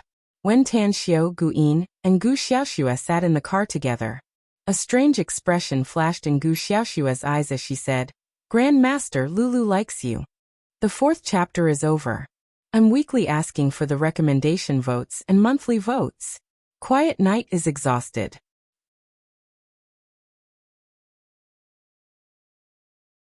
Chapter 266. Hugging Gu Yin. Tan Xiu gently stroked her soft hair and calmly said, "There are a lot of women who like me. Don't you think that outstanding men have the trait of attracting bees and butterflies?" Pfft. Gu Xiaoxue was amused. She suddenly found that this Grand Master, who was always unfathomable, unexpectedly had a humorous side. Tan Xiu looked outside the window and slowly asked, "What has Ji Qimei been doing recently?" "I asked her to find the herbs to refine the spirit congealing pill. How's the progress?" A smile appeared on the corner of Gu Xiaoxue's mouth as she said, "All the herbs have been gathered. Elder Ji is currently refining the pill. If nothing unexpected happens, she should have refined the spirit congealing pill by now." Tan Xiu's expression moved as he nodded and said, "The spirit congealing pill has a great effect on me, Yen'er, and Ji Qimei. Even if you take a spirit congealing pill, you will have a good harvest. Also, I've drawn up a list of herbs with a total of 3,650 herbs. I'll give it to you later. When the time comes, you need to use all the resources to find these herbs. Buy as many as you can find. I've already told Chen Zhizhong that he's mainly in the herb business. You can also contact him after you get the list. Grandmaster, there are so many herbs. Are they all used for alchemy? Gu Xiaoxue was surprised. Tan Xiao nodded and said, 3,650 herbs can be used to refine 7 kinds of pills. Each of them has a magical effect on us. Among them, there's a pill called the Nascent Soul Pill. If you take it, you can break your golden core and break through to the Nascent Soul stage. Nascent Soul stage? Gu Xiaoxue's eyes lit up. She instantly made up her mind to find all the herbs needed to refine the Nascent Soul Pill. She would strive to refine the Nascent Soul Pill as soon as possible and break through to the Nascent Soul stage. That's right. Have the people I arranged arrived? Tan Xiao suddenly asked. You mean Wolfhead and the others? Asked Gu Xiaoxue. Tan Xiao nodded and said, it seems that they have arrived. Are they in the Everlasting Feast Hall now? They arrived before I went to the imperial capital. I've arranged for them to stay and wait for your arrival, said Gu Xiaoxue. Grandmaster, I don't understand. Our Everlasting Feast Hall has so many experts. Why do you still want to recruit retired soldiers like Wolfhead? Tan Xiao calmly said, do we have a lot of people?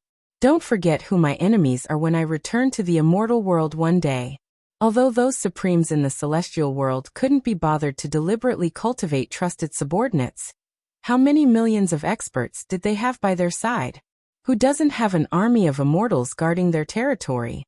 Gu Xiaoxue held her breath and immediately understood Tan Xiao's thoughts. Indeed, those lofty paragons of the immortal world stood at the pinnacle of trillions of immortals.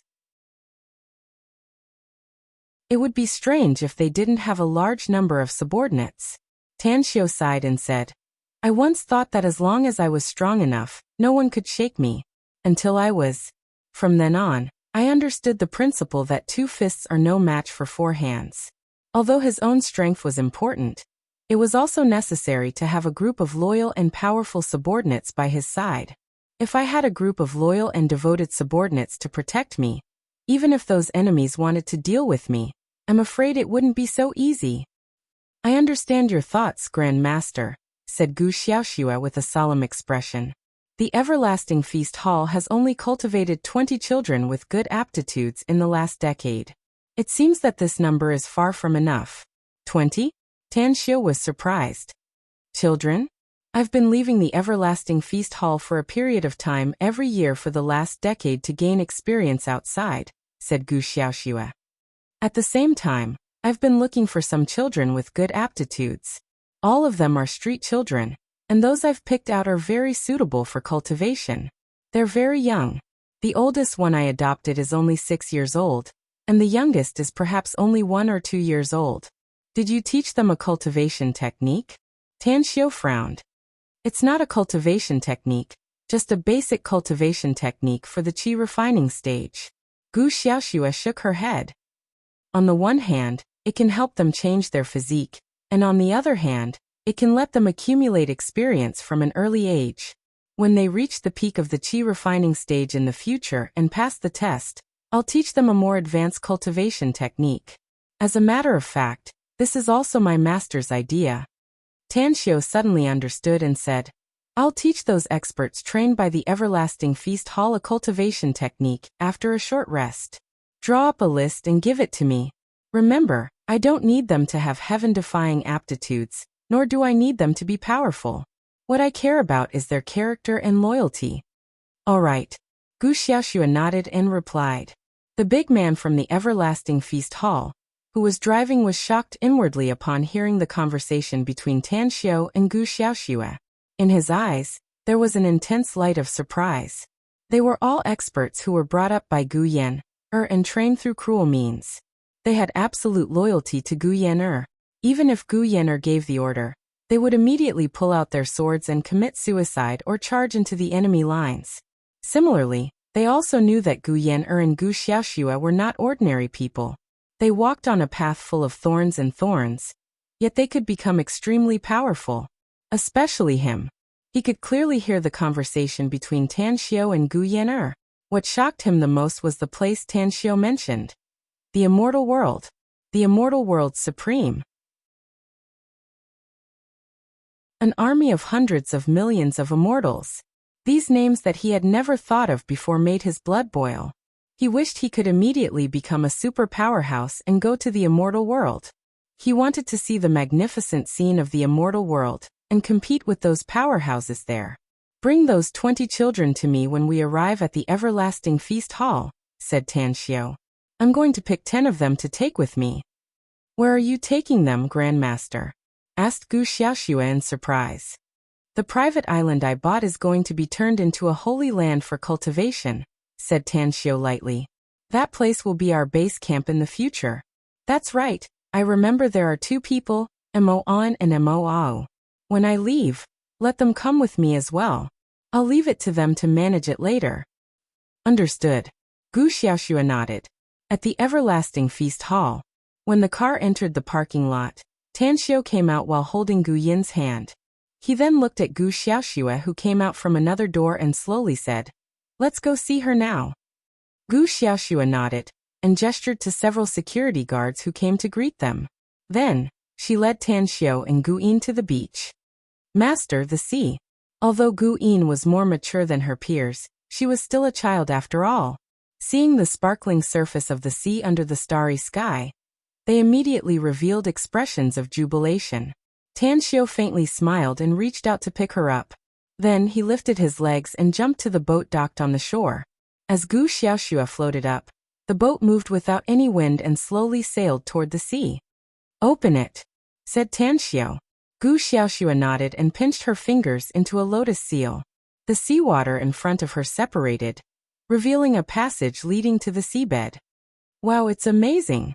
Gu Yin's eyes widened as she exclaimed. You can easily do it later if you practice hard. Tan Xiao faintly smiled. Gu Yin firmly nodded. A solemn expression appeared on her small face as she solemnly said, I'll definitely practice hard and become as powerful as Martial Niece Xiaoxue, Master. Martial Niece? Gu Xiaoxue's mouth twitched a few times as a helpless expression appeared on her face. According to seniority, she was indeed Gu Yin's martial niece. However, Gu Yin's age made her very depressed. After the Azure Sea universe was opened, Tan Xiao's group of 3 came to the seabed. Looking at the exquisite pagoda that exuded a faint golden light, Tan Xiao said, Open it. All right. Gu Xiaoxue quickly made a hand seal and shouted in a deep voice. Heaven and earth, only I am supreme. As the golden light bloomed, the pagoda's door slowly opened. Tan Xiao handed Gu Yin to Gu Xiaoxue and said, Her cultivation is limited and can't withstand the chill inside. Use your true essence to protect her. 2 minutes later, Tan Xiao came to the ice bed on the 7th floor and looked at the still unconscious Gu Yan'er. His expression softened as he gently lifted her up and silently hugged her in his arms. Seeing Gu Yan'er again, Tan Xiao's heart was calm. Whether it was the previous experience of his grandmother being beaten, or the Tang family acknowledging their ancestors, all the good and bad emotions vanished at this moment. Speaking of feelings, Tan Xiao had received a lot of disciples, but the one he had the most affection for was Gu Yan'er. In his heart, Gu Yan'er was like his own daughter. It was he who raised Gu Yan'er, personally taught her cultivation techniques, and guided her to embark on the path of cultivation. In the past he missed his mother, so he transferred his mother's care to Gu Yan'er. Yan'er, Master has come to see you again. Tan Xiao stroked Gu Yan'er's beautiful hair and said softly. On the side, Gu Yin curiously looked at Gu Yan'er. She was well-behaved and found that her master cared about Gu Yan'er very much. Although there was a sense of loss in her heart, she still stood beside Gu Yan'er and waited quietly. She had already guessed that the woman in her master's arms was her senior sister. At this time, Gu Xiaoxue was full of gratification. She could feel Tan Xiao's love for her master. In the past, she thought that her master had suffered so much for Grand Master, which was really not worth it. But now, she finally understood. She understood that Grand Master and her master were both sentimental people. Their words and deeds were in accordance with the most sincere intentions in their hearts. Master, wake up quickly. Shui has found Grand Master. After seeing him, you will be very happy. Gu Xiaoxue clenched her fists and secretly prayed in her heart. Tan Xiu turned his head and looked at Gu Yin, saying, She is your senior sister, Gu Yan. She has experienced a lot of hardships and suffered a lot for Master. Now she is seriously injured and has been in a coma at the bottom of the sea. In the future, you must respect your senior sister as you respect me.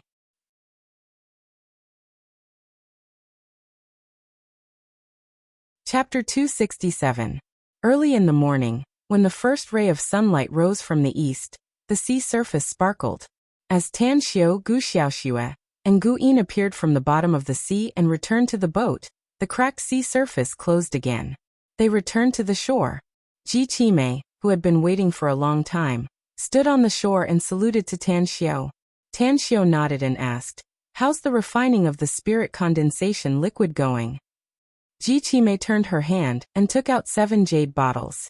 She then said, All the herbs have been used up and a total of 7 bottles of spirit condensation liquid have been refined. Tan Xiu received 3 of the bottles and said, Give 1 to Yan, 1 for you and Xiaoxue. Give the last one to Xiaoxue for safekeeping in case she needs it in the future. Understood. Ji Qimei gave 3 bottles to Gu Xiaoxue and kept 1 for herself. After putting it away, she said, Lord, I received news yesterday that there will be an auction in Hong Kong this evening. I found an item in the auction list that looks like a soul tranquilizer stone. So I plan to go to Hong Kong myself to participate in the auction. Soul tranquilizer stone? Tan Xiu's complexion changed. Without hesitation, he said in a deep voice, The soul tranquilizer stone is very ordinary. If we can find enough soul tranquilizer stones, we can give Yan more time. I'll go with you. Ji Qimei nodded. Tan Xiu looked at Gu Yin and pondered for a moment. Then he said, Xiaoxue, I originally planned to take Yinin to the private island I bought and let her have some fun there. But I changed my mind because I don't know how much time it will take. So I'll leave her with you and let her play here for a few days. Then you send someone to send her back to Star City. No problem. Gu Xiaoxue chuckled. Gu Yin curled her lips but didn't say anything. She wanted to follow Tan Xiu, but she had to give up after considering that she still had to attend tutoring classes. After breakfast, Tan Xiu asked Gu Xiaoxue to take Gu Yin to rest while he returned to the exquisite pagoda on the seabed. The time spent with Gu Yanner made him feel tranquil. After meditating and cultivating for the whole morning, not only was he not tired, but he was also full of energy. After Gu Xiaoxue used the blood sacrifice method on him, and after a day or 2 of rest, he had replenished all the mental strength he had consumed, and his astral power was abundant again. In fact, it was even faintly increasing. This time, when he came to Jingmen Island, he brought all the precious ores he had prepared to refine an interspatial ring. He planned to take some time to refine an interspatial ring. After all, if one did not have a spatial ring, it would be very inconvenient to carry their luggage every time they went out. After lunch, Tan Xiu saw Wolfhead and the others in the parking lot. Looking at their serious expressions, Tan Xiu was secretly amused. He could see that the attitude of Wolfhead and the others was somewhat different from before. Perhaps it was because they had experienced the battle in Star City, or perhaps it was because they had seen so many experts of the Everlasting Feast Hall. But their originally arrogant temperament was greatly stimulated. Tell me what you think. Tan Xiu looked at the 12 people and said faintly. Wolfhead said, Boss, I'm a bit confused. Speak. Wolfhead said, Boss, you obviously have many experts under your command. Why do you still want to subdue us? Whether it's those 20 experts in Star City or the guards of the Everlasting Feast Hall, none of them is worse than me. I came here 2 days ago and had a match with several guards here, and I lost miserably. Do you really think that I have many experts under my command? Tan Xiu said indifferently. Isn't it true? Wolfhead asked doubtfully. That's because you have no knowledge. Tan Xiu sneered. What do you mean by many experts? Innumerable and inexhaustible. That's what it means. The Everlasting Feast Hall does have a lot of guards, but it's far from enough in my eyes. Those I train are the elites of the elites, the powerhouses of the powerhouses. Let alone you. Even the guards of the everlasting feast hall are ants in my eyes. Wolfhead had indeed seen how powerful Tan Xiu was. But hearing Tan Xiu describe the guards of the everlasting feast hall as ants, he still felt a bit uncomfortable inside, thinking that Tan Xiu was too arrogant. The other 11 people also had the same feeling, and the way they looked at Tan Xiu also changed a bit. Tan Xiu raised his brows and lightly said, "You don't believe me? Boss, you're indeed very strong, but the guards of the everlasting feast hall are not much worse than you, no?" Wolfhead said, "If they're ants, I don't think there are any powerhouses in this world." Tan Xiu frowned. He turned his head to look at Ji Qimei, who was silently leaning on her dragon head crutch. Then he lightly said, "What do you think about her strength?" Wolfhead stared blankly for a moment before he couldn't help laughing. "Boss, is this old lady also a martial artist? I'm afraid she can't even beat us, no?" Tan Xiu coldly said, "Ji Qimei, there are a few trees 100 meters away from here. I don't like them." Ji Qimei finally raised her head. Her cold eyes swept over Wolfhead and the rest. Then, she immediately waved her crutch high and swept it toward the woods 100 meters away. A suffocating aura burst out from her body as an invisible blade wave directly cut down dozens of waist-thick trees in the periphery. Boom, boom, boom. Dozens of trees loudly fell to the ground, raising a cloud of dust. What? Wolfhead and the rest were dumbfounded as they looked at the dozens of trees that were cut down 100 meters away. Their bodies trembled violently. They were horrified and shocked, feeling that it was inconceivable to the extreme. When they turned their heads to look at Ji Qimei, it was as if they were looking at a terrifying monster. Ji Qimei retracted her aura and put away her dragon head crutch. Then she lightly said, "How can ordinary people understand the strength of the Lord? Although I can destroy the entire Jingmen Island with a punch, I'm afraid I'm not even as good as an ant compared to the former Lord. It's your good fortune to meet the Lord and be valued by him. Remember, if anyone dares to doubt the Lord again, I'll be the first to kill him." Inadvertently, Ji Qimei released a trace of killing aura, causing Wolfhead and the rest's complexion to pale. They felt a chill enveloping their bodies. They wanted to retreat, but they lost the ability to move, as if their bodies were no longer under their control. Terrifying. This old woman was too terrifying. Was she still a human? The eyes of Wolfhead and the rest turned to look at Tan Xiu. At this moment, the thought that Tan Xiu was arrogant vanished in an instant. When they saw Tan Xiu raise his hand, their bodies suddenly felt light as they were once again in control of their bodies. You just said that you can destroy the entire Jingmen Island with a punch?" asked Wolfhead with a trembling voice. Ji Qimei sneered. "The entire Jingmen Island? In this palm-sized place? If not for fear of scaring you, let alone the entire Jingmen Island, I can blow up the entire planet with a punch. Furthermore, I'll be unscathed." "How is that possible?" Wolfhead exclaimed. "She's right," Tan Xiu said indifferently. "It's just a planet. A lot of people can destroy it with a snap of their fingers. You're just ordinary people. There are a lot of things you don't understand, and you don't need to understand it now. Remember to work well for me. If you perform well, I can train you so that you can step out of the atmosphere in the future and walk in the universe." Wolfhead and the rest gulped down their saliva. If it wasn't for Ji Qimei's unimaginable strike, they would never have believed Tan Xiu and Ji Qimei's words. What one hears may be false, but seeing is believing. They finally understood that they were inferior to ants in front of Tan Xiu and Ji Qimei. Loyalty. Performance. Wolfhead and the rest had a real thought in their hearts. They had heard from Tan Xiu that he could make them very strong, but they had never seen Tan Xiu's inhuman means. At this moment, they saw it through Ji Qimei. They wanted to learn the real skills from Tan Xiu. They wanted to learn the kind of terrifying strength that ordinary humans couldn't have. For this, they were willing to pledge their loyalty to Tan Xiu and work for him faithfully. "All right. I won't mention this matter to you later. I hope you can bury what you saw and heard today in the bottom of your heart, and never disclose it to anyone," Tan Xiu said. "Also, I need to go to Hong Kong. The 12 of you go directly to the private island I bought. I'll send the address to Wolfhead's cell phone. Remember, find a place and wait for me there. I'll contact you when I get there. Understood. Wolfhead and the rest respectfully replied. As the 12 people left, Tan Xiao looked at Mo On and lightly said, "You'll follow me to the private island after the auction in Hong Kong. You two brothers will take care of the island for the time being. I'll send someone to take over in September." Understood. Mo On respectfully replied.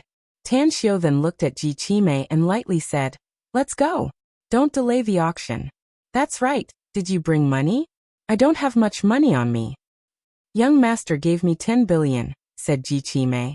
"If it's confirmed to be the soul tranquilizer stone, young master will transfer the money if we don't have enough." 10 billion? Tan Xiao raised his brows and curiously asked, "How much money does the Everlasting Feast Hall have now?" "I don't know." Ji Qimei shook her head. "I never ask about business matters." Tan Xiao smiled and directly sat in the car. 2 cars with a total of 4 people quickly headed toward a port in Jingmen Island. They had to go by water from Jingmen Island to Hong Kong. Since the distance between the 2 places was not too far, they could reach Hong Kong from Jingmen Island in a few hours. To Tan Xiao's surprise, the Everlasting Feast Hall didn't have its own private jet, but it had a super luxurious cruise ship. Although the cruise ship was not very big, it could accommodate hundreds of people. "Boss, young master bought it. Young master has to explore some islands in the nearby waters every 2 years, whispered Mo On, who had been following beside Tan Xiao, after seeing Tan Xiao's surprised expression. "This cruise ship is good." Tan Xiao nodded. "Let's go. Let's grab the time to board the ship and reach Hong Kong earlier." "All right." Mo On personally led the way and everyone boarded the cruise ship.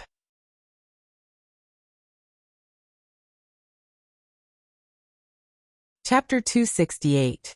Hong Kong was one of the most prosperous international metropolises in the world, known as the Pearl of the Orient. With the development of the times, every inch of land here was worth its weight in gold. It was the world's gourmet capital, a paradise for shoppers, and the cradle of dreams. When the luxury liner moored in the Victoria Harbour, it attracted a lot of attention from the people on the shore. After all, the price of this luxury liner was higher than most of the luxury liners in the Victoria Harbour. "Boss, our car has arrived." After hanging up the phone, Mo On followed Tan Xiao to the shore and reported in a low voice. "The Everlasting Feast Hall also has people in Hong Kong?" Tan Xiao was surprised. "We have business in Hong Kong," said Mo On. "The Everlasting Feast Hall has branches in 5 places all over the country. Aside from Jingmen Island in Hong Kong, we also have branches in Macau, the imperial capital, and Shanghai. I've contacted the person in charge of the restaurant here before we came to Hong Kong." "All right." Tan Xiao nodded. For the Everlasting Feast Hall to have such a huge fund, it meant that their business was not limited to Jingmen Island. After a moment of silence, he asked, "What other businesses do you have aside from the restaurant?" "Jewelry, antiques, and real estate," said Mo On. "There are so many businesses?" Tan Xiao was surprised. "Is Gu Xiaoxue managing them?" "No." Mo On smiled. "Little boss only controls the overall situation. Every business of the Everlasting Feast Hall has a special person in charge. For example, Tian Li is in charge of the restaurants in Hong Kong, Macau, the imperial capital, and Shanghai. Hao Lei is in charge of the jewelry business, Chen Xiaohua is in charge of the antiques business, and Jin Cheng is in charge of the real estate business." Soon, Tan Xiao saw Tian Li, who was in charge of the restaurant's business. She was in her 40s, wearing a business suit with long flowing hair. She wore gold-rimmed glasses and exuded a scholarly aura. "Boss." While Tan Xiao was looking at her, Tian Li was also looking at Tan Xiao. What shocked her was that Tan Xiao was so young. Tan Xiao nodded lightly and said, "You've worked hard. Please arrange a place for us to stay in Hong Kong first. We will stay in Hong Kong today and leave tomorrow. The accommodation has already been prepared." Tian Li personally opened the door for Tan Xiao and said respectfully, Director Tian?" Suddenly, a surprised voice sounded nearby. Then, a middle-aged man ran over with several men and women following behind him. Tian Li turned around. When she saw who it was, She raised her eyebrows slightly. The visitor was the big boss of Hongfeng Advertising Company, Hongfu. He was also a frequent guest of the Everlasting Feast Hall in Hong Kong. With a smile he nodded and said, "Hello, Boss Hong." Hongfu said with a smile, "I didn't expect to bump into Director Tian here. I even invited you to play golf yesterday. Unfortunately, you don't have the time.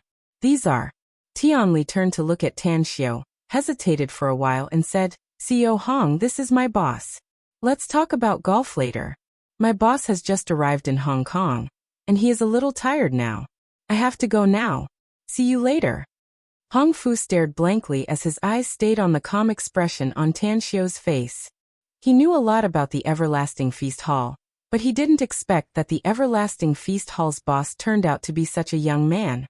A few seconds later, he quickly took out a business card from his pocket and came before Tan Xiao, saying with a smile, "Hello, I'm Hong Fu, the boss of Hongfeng Advertising Company. It's an honor to meet you today. May I know your surname, sir?" Tan Xiao took the business card and glanced at it. Then he lightly said, "My surname is Tang. I'm sorry, but I don't have a business card." The smile on Hong Fu's face froze, but it was restored in an instant. As someone who had gone through many hardships in the business world, he believed that Tan Xiao must have a business card. The reason why he said that was because he didn't want to give his business card to him, nor did he want to have too much interaction with him. It doesn't matter. As the Everlasting Feast Hall's boss, Mr. Tang is very mysterious in our circle. We wanted to get to know the Everlasting Feast Hall's boss a long time ago, but I didn't expect you to be so young. Since Boss Tang has just arrived in Hong Kong, then I won't bother you any longer. You can call me when you have time, and we'll have a few drinks together," said Hong Fu with a smile. "All right." Tan Xiao nodded and turned to sit in the car. As the two cars started, they quickly disappeared at the end of the road in the distance. Behind Hong Fu, several men and women had already arrived. One of the middle-aged men retracted his gaze and lightly said, "Old Hong, that young man is really crazy. He's just a restaurant's little boss. Do you need to be so polite with him?" Hong Fu turned around with a forced smile on his face, saying, "Do you really think he's just a restaurant's little boss? Hee, the Everlasting Feast Hall is not ordinary. What's unusual about it?" The middle-aged man was confused. "The Everlasting Feast Hall's headquarters is in Jingmen Island," said Hong Fu. "I've been to Jingmen Island many times and visited the headquarters there. It's said to be a restaurant, but the Everlasting Feast Hall in Jingmen Island is actually an upscale villa. Furthermore, the Everlasting Feast Hall has branches in Hong Kong, Macau, the imperial capital, and Shanghai. The annual income is a very large figure. Even if the Everlasting Feast Hall's scale is not small, I'm afraid it's a lot worse compared to your Hongfeng Advertising Company, no?" Hong Fu glanced at him and shook his head. "Didn't you hear it clearly? The Everlasting Feast Hall's boss is very mysterious. Do you really think they only run a catering business? I once learned about this restaurant and found that the Everlasting Feast Hall and the Grand Fortune Jewelry have a deep relationship. In other words, the Grand Fortune Jewelry and the Everlasting Feast Hall have the same boss. Do you think my advertising company can be compared with the Grand Fortune Jewelry? What?" The middle-aged man's complexion slightly changed, and even the other men and women looked surprised. They all knew about the Grand Fortune Jewelry, a jewelry company with at least billions of assets. The person in charge was Hao Lei, a famous businesswoman. Many businessmen in Hong Kong were very curious about who the behind-the-scenes boss of the Grand Fortune Jewelry was, and who the famous Hao Lei worked for. If the Grand Fortune Jewelry and the Everlasting Feast Hall's boss are the same person, then that young man's identity is not simple. The attitude of the middle-aged man who just spoke obviously changed. China is a big country with many hidden dragons and crouching tigers. Hong Fu sighed. Many inconspicuous characters are actually very powerful. It's just a pity that that young man surnamed Tang doesn't want to get close to us. It's our first meeting after all. The middle-aged man smiled and said, "Maybe we'll have the opportunity to establish a friendship after we meet more. Let's go. We'll have afternoon tea at my place, since we still have to attend the auction in the evening." "Let's go." Hong Fu shook his head and said with a smile. Number 13, Repulse Bay Road, Hong Kong. It was a luxurious villa worth hundreds of millions of yuan, and covering an area of 18,000 square feet. Aside from the 3-story main building, there was also a separate warehouse, gym, tea room and sauna. There was also a private cinema and an indoor swimming pool in the main building. When 2 high-end cars arrived outside the courtyard, 2 security guards in black uniforms saluted and opened the electric gate with a remote control. In the courtyard in front of the main building, aside from the garden, there was also an outdoor swimming pool. 10 men and women stood on both sides of the wide road leading to the main building of the villa, watching the 2 cars coming in. Boss, we've arrived. Tian Li, who was in the front passenger seat, got off the car and opened the back door. Tan Xiu walked out of the car and saw the men and women standing on both sides. Then he slowly asked, "Where are we?" "This is the property that Little Boss bought in Hong Kong," said Tian Li respectfully. "Little Boss has come to Hong Kong twice in the past few years and lived here both times. Yesterday, I received the news that Elder Ji was coming to Hong Kong, so I sent some people to clean this place in advance. Except for the servants who are responsible for the daily maintenance, no one else lives here." Tan Xiu nodded and walked toward the main building of the villa. The interior decoration of the luxurious villa was dazzling. Tan Xiu took a look around and fell in love with this villa, because it was more luxurious than his villa in Southgate Town. "Boss, do you want to rest first? Or do you have other arrangements?" Tian Li, who had been following beside Tan Xiu, asked in a low voice. After sitting on the sofa in the hall, Tan Xiu lightly said, "I'll rest first. I'll attend the auction later. Go and busy yourself with your work. I'll send someone to contact you if there's anything." "All right." Tian Li nodded and turned to leave. Tan Xiu glanced at Ji Qimei and the Mo brothers standing at the side and lightly said, "Ji Qimei, since you have time now, teach them a cultivation technique. I'm going to take a rest. Call me when it's time to go." "Yes." Ji Qimei respectfully nodded. Mo On and Mo Ao's eyes were filled with ecstasy after hearing it. The brothers suddenly rejoiced, rejoicing that Tang Xiu had become their boss. If they were to follow their original lifestyle, they would not be able to get a real cultivation technique in a short time. "Thank you, boss." The 2 knelt on one knee and couldn't suppress the excitement on their faces. Tan Xiu shook his head and said, "No need to thank me. You know what I'm thinking. Loyalty is the first priority.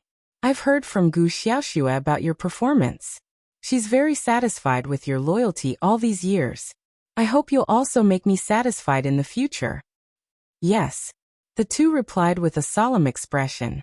Tan Xiu waved his hand, indicating the 3 to busy themselves. Then he got up and went to the 2nd floor.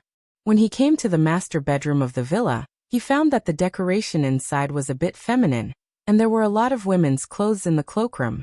He instantly understood that this bedroom should have been Gu Xiaoxue's residence. Shortly after, he found a room next door and then took out the information about the private island he bought from his suitcase. Since he bought the private island, the relevant procedures had long been completed and handed over to him. But due to various matters, he didn't have the time to carefully read it. Therefore, he decided to thoroughly familiarize himself with it before going there, so that he could receive it more smoothly.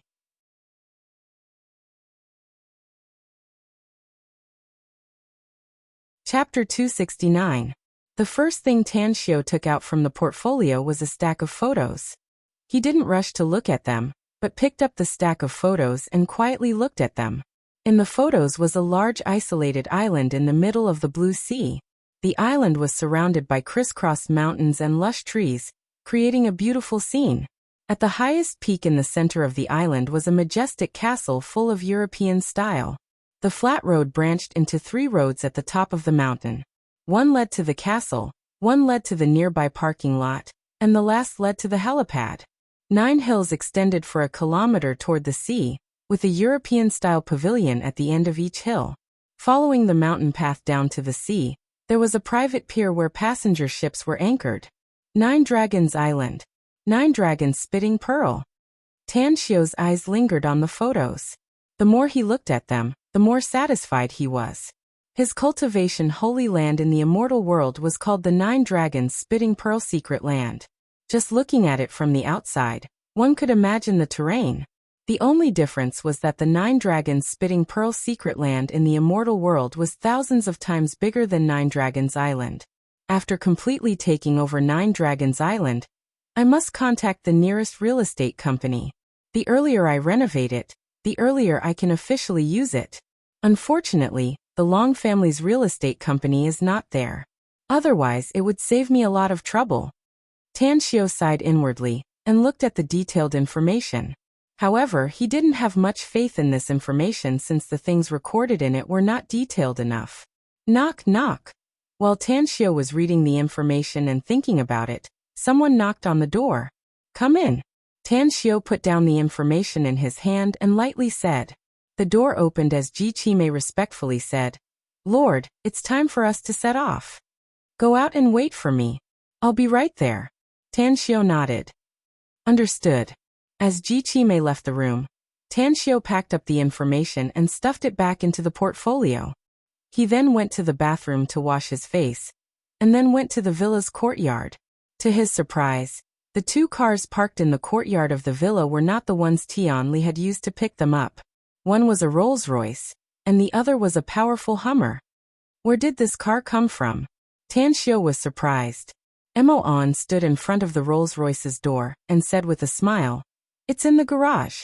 Little boss likes to collect all kinds of cars a few years ago, so I ordered this car from abroad. How many cars are there in the garage? Tan Xiao asked. 4. Aside from these two, there are also 2 sports cars, said Mo On. Tang Xiao forced a smile and said, Don't you think driving this car is too flashy? Mo up Sayat Hong. Of the smile on of Hong Tang. Long Tang Xiao suddenly, Li Zhou of the from the rich of Tai. Of the rich. The Li Jiao dynasty up in of. It seems that the richest man Li Jiren lives in Hong Tang. The thought flashed in Tan Xiao's mind as he sat in the door opened by Mo On. This was the first time he sat in a Rolls-Royce. The interior was super luxurious, and it was especially comfortable after entering. There was a sofa, a small table, and even an LCD TV and fridge inside. Rich people are really extravagant. Tan Xiao sighed inwardly. 20 minutes later, just as Tan Xiao closed his eyes to take a nap, he suddenly felt the car shake violently. The front of the car had hit the guardrail on the roadside. What's going on? Tan Xiao suddenly opened his eyes and asked in a deep voice. Mo On, who was driving, had already stopped the car at this time. He turned his head and said with a wry smile, It's a few sports cars. One of them ran the red light and hit our car. Tan Xiao looked out from the window and saw a red sports car also hit the roadside stone nearby. A man and a woman came out of that car. They were very young. The man wore earrings and had long hair dyed purple. He looked very handsome, but there was an angry look on his face. The girl was also wearing strange clothes. She was dressed in a non-mainstream style, and her face was slightly pale. Creak. At this moment, 3 more sports cars stopped nearby. Although no one got out of the 3 sports cars, they all honked their horns. Tan Xiao slightly furrowed his brows. He looked at Mo On and said, Let's go and have a look. Our time is limited, and we can't delay any longer. Understood. After Mo On got out of the car, the young man with long hair dyed purple angrily raised his arm and shouted, What's the matter with you? What's so great about driving a Rolls-Royce? You dare to block my car? Don't you know who I am? Who are you? Mo On's face was cold as he asked aloud. The young man slapped the hood of the Rolls-Royce and shouted, Have you heard of me, Jiang Yu? Never heard of him, said Mo On indifferently. Also, you're the one who directly hit us with your car. I'll hand this matter over to someone else to deal with. As for the compensation, you can discuss it with the others. After saying that, Mo On dialed Tian Li's cell number. Jiang Yu sneered. Compensation? Are you kidding me? Who the hell are you? Who's the big shot sitting in the car? Come out and let me have a look. In the Hummer, Mo Ao and Ji Qimei came to the front. The grumpy Mo Ao coldly snorted and said in a deep voice, I'll give you a chance to get the hell out of here. No matter who you are, someone will find out your identity later and settle the compensation with you. Get the hell out of here. Jiang Yu frowned. He knew that a wise man knew better than to fight when the odds were against him. But being reprimanded by the other party made him a bit embarrassed. Immediately, he waved at the other sports cars. You can't even handle such a trivial matter? 3 young men, each with a girl in their arms, came before Jiang Yu with grinning faces. They glanced at Mo An and the Mo An brothers before their eyes finally fell on Ji Qimei. One of the young men sneered. You're too careless. Is our car fast? It's not fast, right? Didn't you kiss your pretty girl when you were driving? Ha ha ha, you see, this old man is so old. It's your fault if he gets scared by you. Jiang Yu sneered and pointed to Mo An and the Mo An brothers, saying, These 2 guys have offended me. I'm not happy about it. Who's going to help me teach them a lesson? I'll invite you to the Elysium tonight. One of the young men rolled his eyes and scolded with a smile. You're an idiot. Don't you know that a wise man won't suffer a loss? Look at them. They're tall and strong. You're just looking for a beating if you fight them now. All right, I'll take care of this matter. Someone will clean them up later. Let's go quickly. In case the traffic police come, we'll have to waste our saliva. Jiang Yu pointed to Mo An and the Mo An brothers. He took 2 steps back and shouted, I'll remember you too. Just you wait for this, father. I'll make you kneel in front of me and kowtow to apologize. What a big tone. Tan Xiu came down from the car. His indifferent eyes swept over the several youths and lightly said, Didn't you 2 hear what he said? Don't tell me that such an arrogant brat is not worthy of you tidying him up first? Mo An and the Mo An brothers stared blankly for a moment. Then, a bright smile appeared on Mo An's face. He moved in an instant and appeared in front of Jiang Yu, fiercely slapping him in the face. With just a slap, he sent Jiang Yu flying and heavily smashed the ground 4 or 5 meters away. Mo An, on the other hand, directly kicked the young man who just spoke.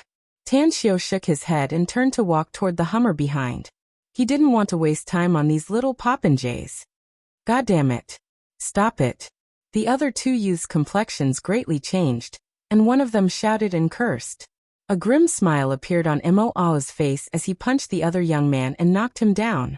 Then, he looked at the only pale-faced young man standing there and sternly asked, Tell me, whose family's brats are they? The young man's legs were somewhat trembling, but he still replied in a deep voice, You're out of luck. Jiang Yu is the young master of the Jiang Group. Chen Fei is the heir of Wanyuan Real Estate. Du Yang is the young master of Dukong Winery. No matter who you are, you'll have to pay a painful price for beating all 3 of them at once. Then, whose family's young master are you? Mo An sneered. The young man subconsciously stepped back and said in a deep voice, I didn't offend you, so you don't need to do anything to me. My surname is Qi Changxing. Mo An glanced at him indifferently and lightly said, You're tactful. Quickly take them and scram. It won't be easy to deal with them if they appear in front of me again in the future. Also, tell the elders of the family surname Jiang that they must compensate for hitting our boss's car. After saying that, he, Mo Ao, and Ji Qimei turned and walked toward the Hummer in the back. Soon after, the Hummer roared and left. As for the Rolls-Royce that was hit, it was directly left there. As for the follow-up issues, Tianli would arrive soon, so they didn't need to worry about it. Qi Changxing and the 4 non-mainstream girls helped Jiang Yu, Chen Fei, and Du Yang who were knocked down. Qi Changxing shook his head and said, Jiang Yu, Chen Fei, the 2 of you were too rash this time. This extended version of the Rolls-Royce costs at least tens of millions. I'm afraid that the person who can afford this kind of car is not simple. However, I've never seen that young man in Hong Kong. If my guess is correct, he shouldn't be a local. Jiang Yu's cheeks were red and swollen, and there were bloodstains on the corner of his mouth. He shook his dizzy head and covered his swollen cheek with one hand, shouting viciously, I don't care who he is. He dared to hit me, so he must be prepared for revenge. If he doesn't kneel in front of me and apologize, I'll change my surname to his. Chen Fei's face was also full of hatred as he angrily shouted, There are indeed some families in Hong Kong that we can't afford to offend, But that brat is definitely not one of them. I'll send someone to find him and kill him.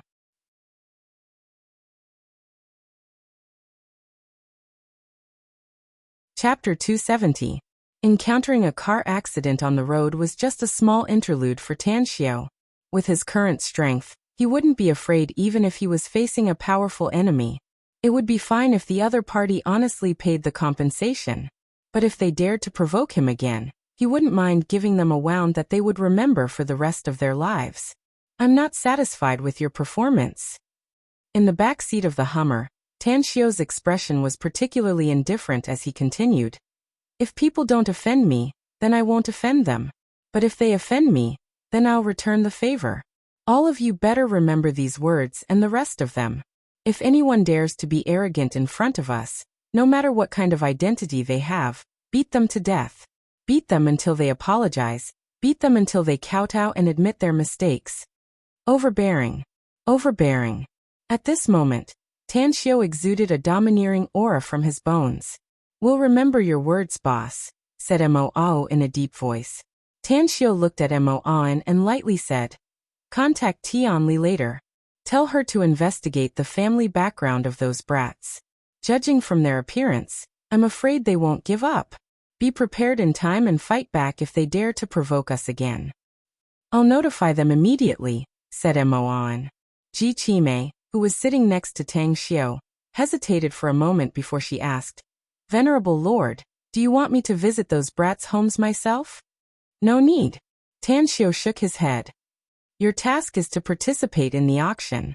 If that thing is really the soul tranquilizer stone, you must get it by hook or by crook. Then send it back to Jingmen Island as fast as possible. I understand, said Ji Qimei. Heavenly Rainbow Auction House. It was one of the best auction houses in Hong Kong. Be it its scale, reputation, or even the items it auctioned, it had accumulated a good reputation for more than a decade. Aside from Hong Kong's rich and powerful people, even some rich people from the mainland and abroad would come to Hong Kong to visit the Heavenly Rainbow Auction House, hoping to buy their favorite items. According to Tan Xiao's understanding, the Heavenly Rainbow Auction House had many bosses, all of whom were famous super-rich people in Hong Kong. Even Li Jiren had shares in the auction house. Please show me your invitation.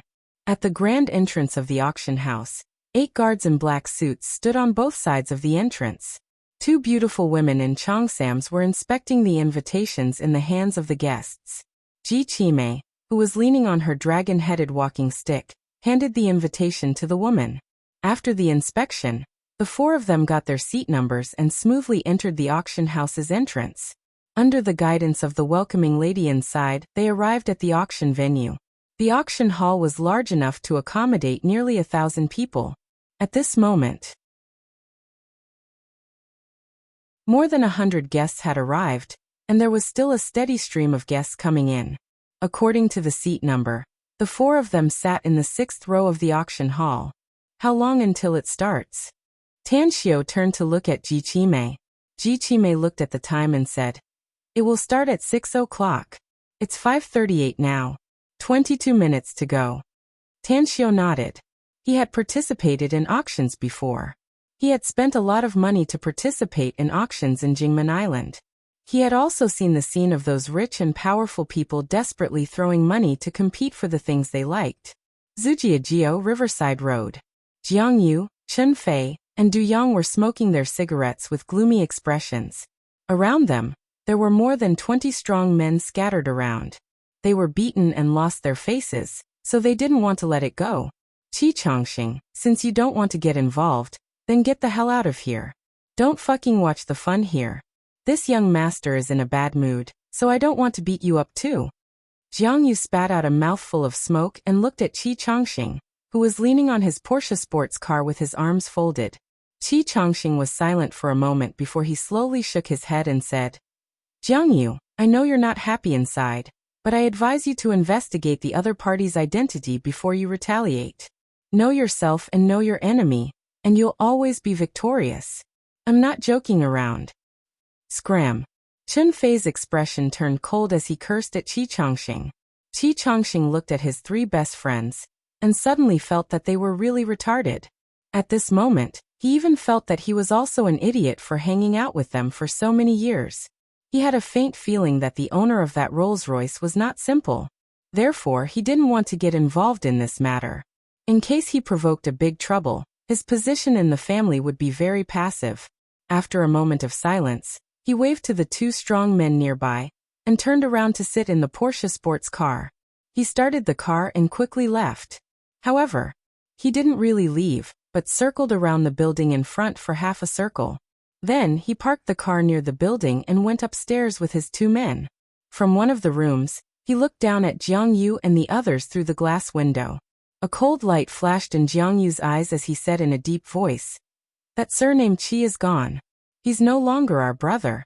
Whoever has anything to do with him in the future will have a falling out with me, Jiang Yu." Chen Fei sneered. "That fella usually acts like a big shot, but he's actually as timid as a mouse.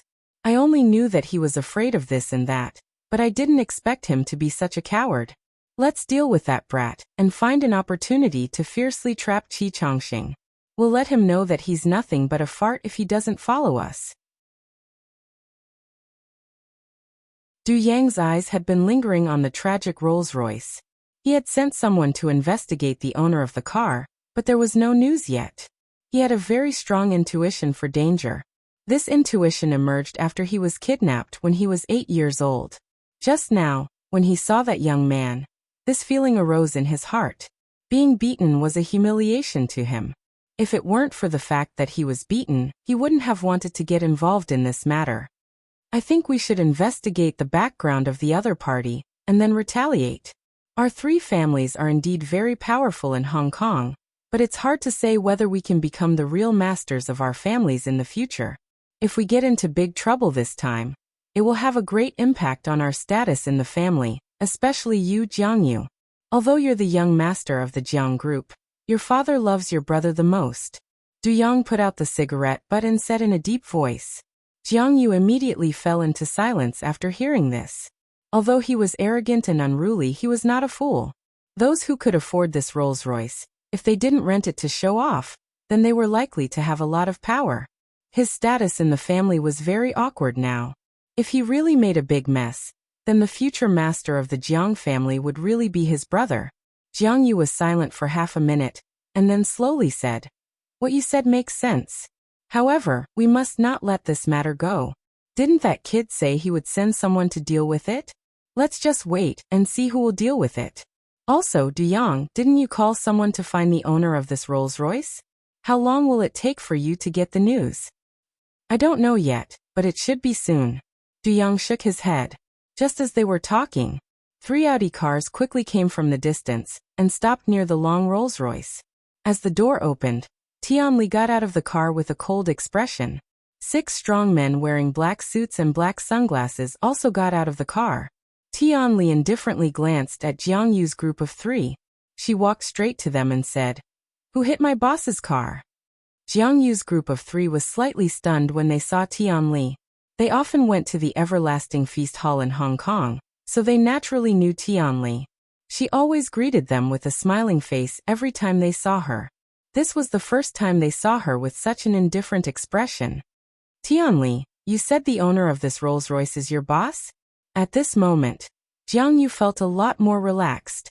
In his eyes, the Everlasting Feast Hall was just a simple restaurant. Even if its business was booming, it paled in comparison to his Jiang family, and was not worth mentioning. "Tell me who hit my boss's car?" asked Tianli coldly. Jiang Yu was furious and coldly snorted. "I did. What are you going to do about it?" When Tianli heard this, she strode over to Jiang Yu.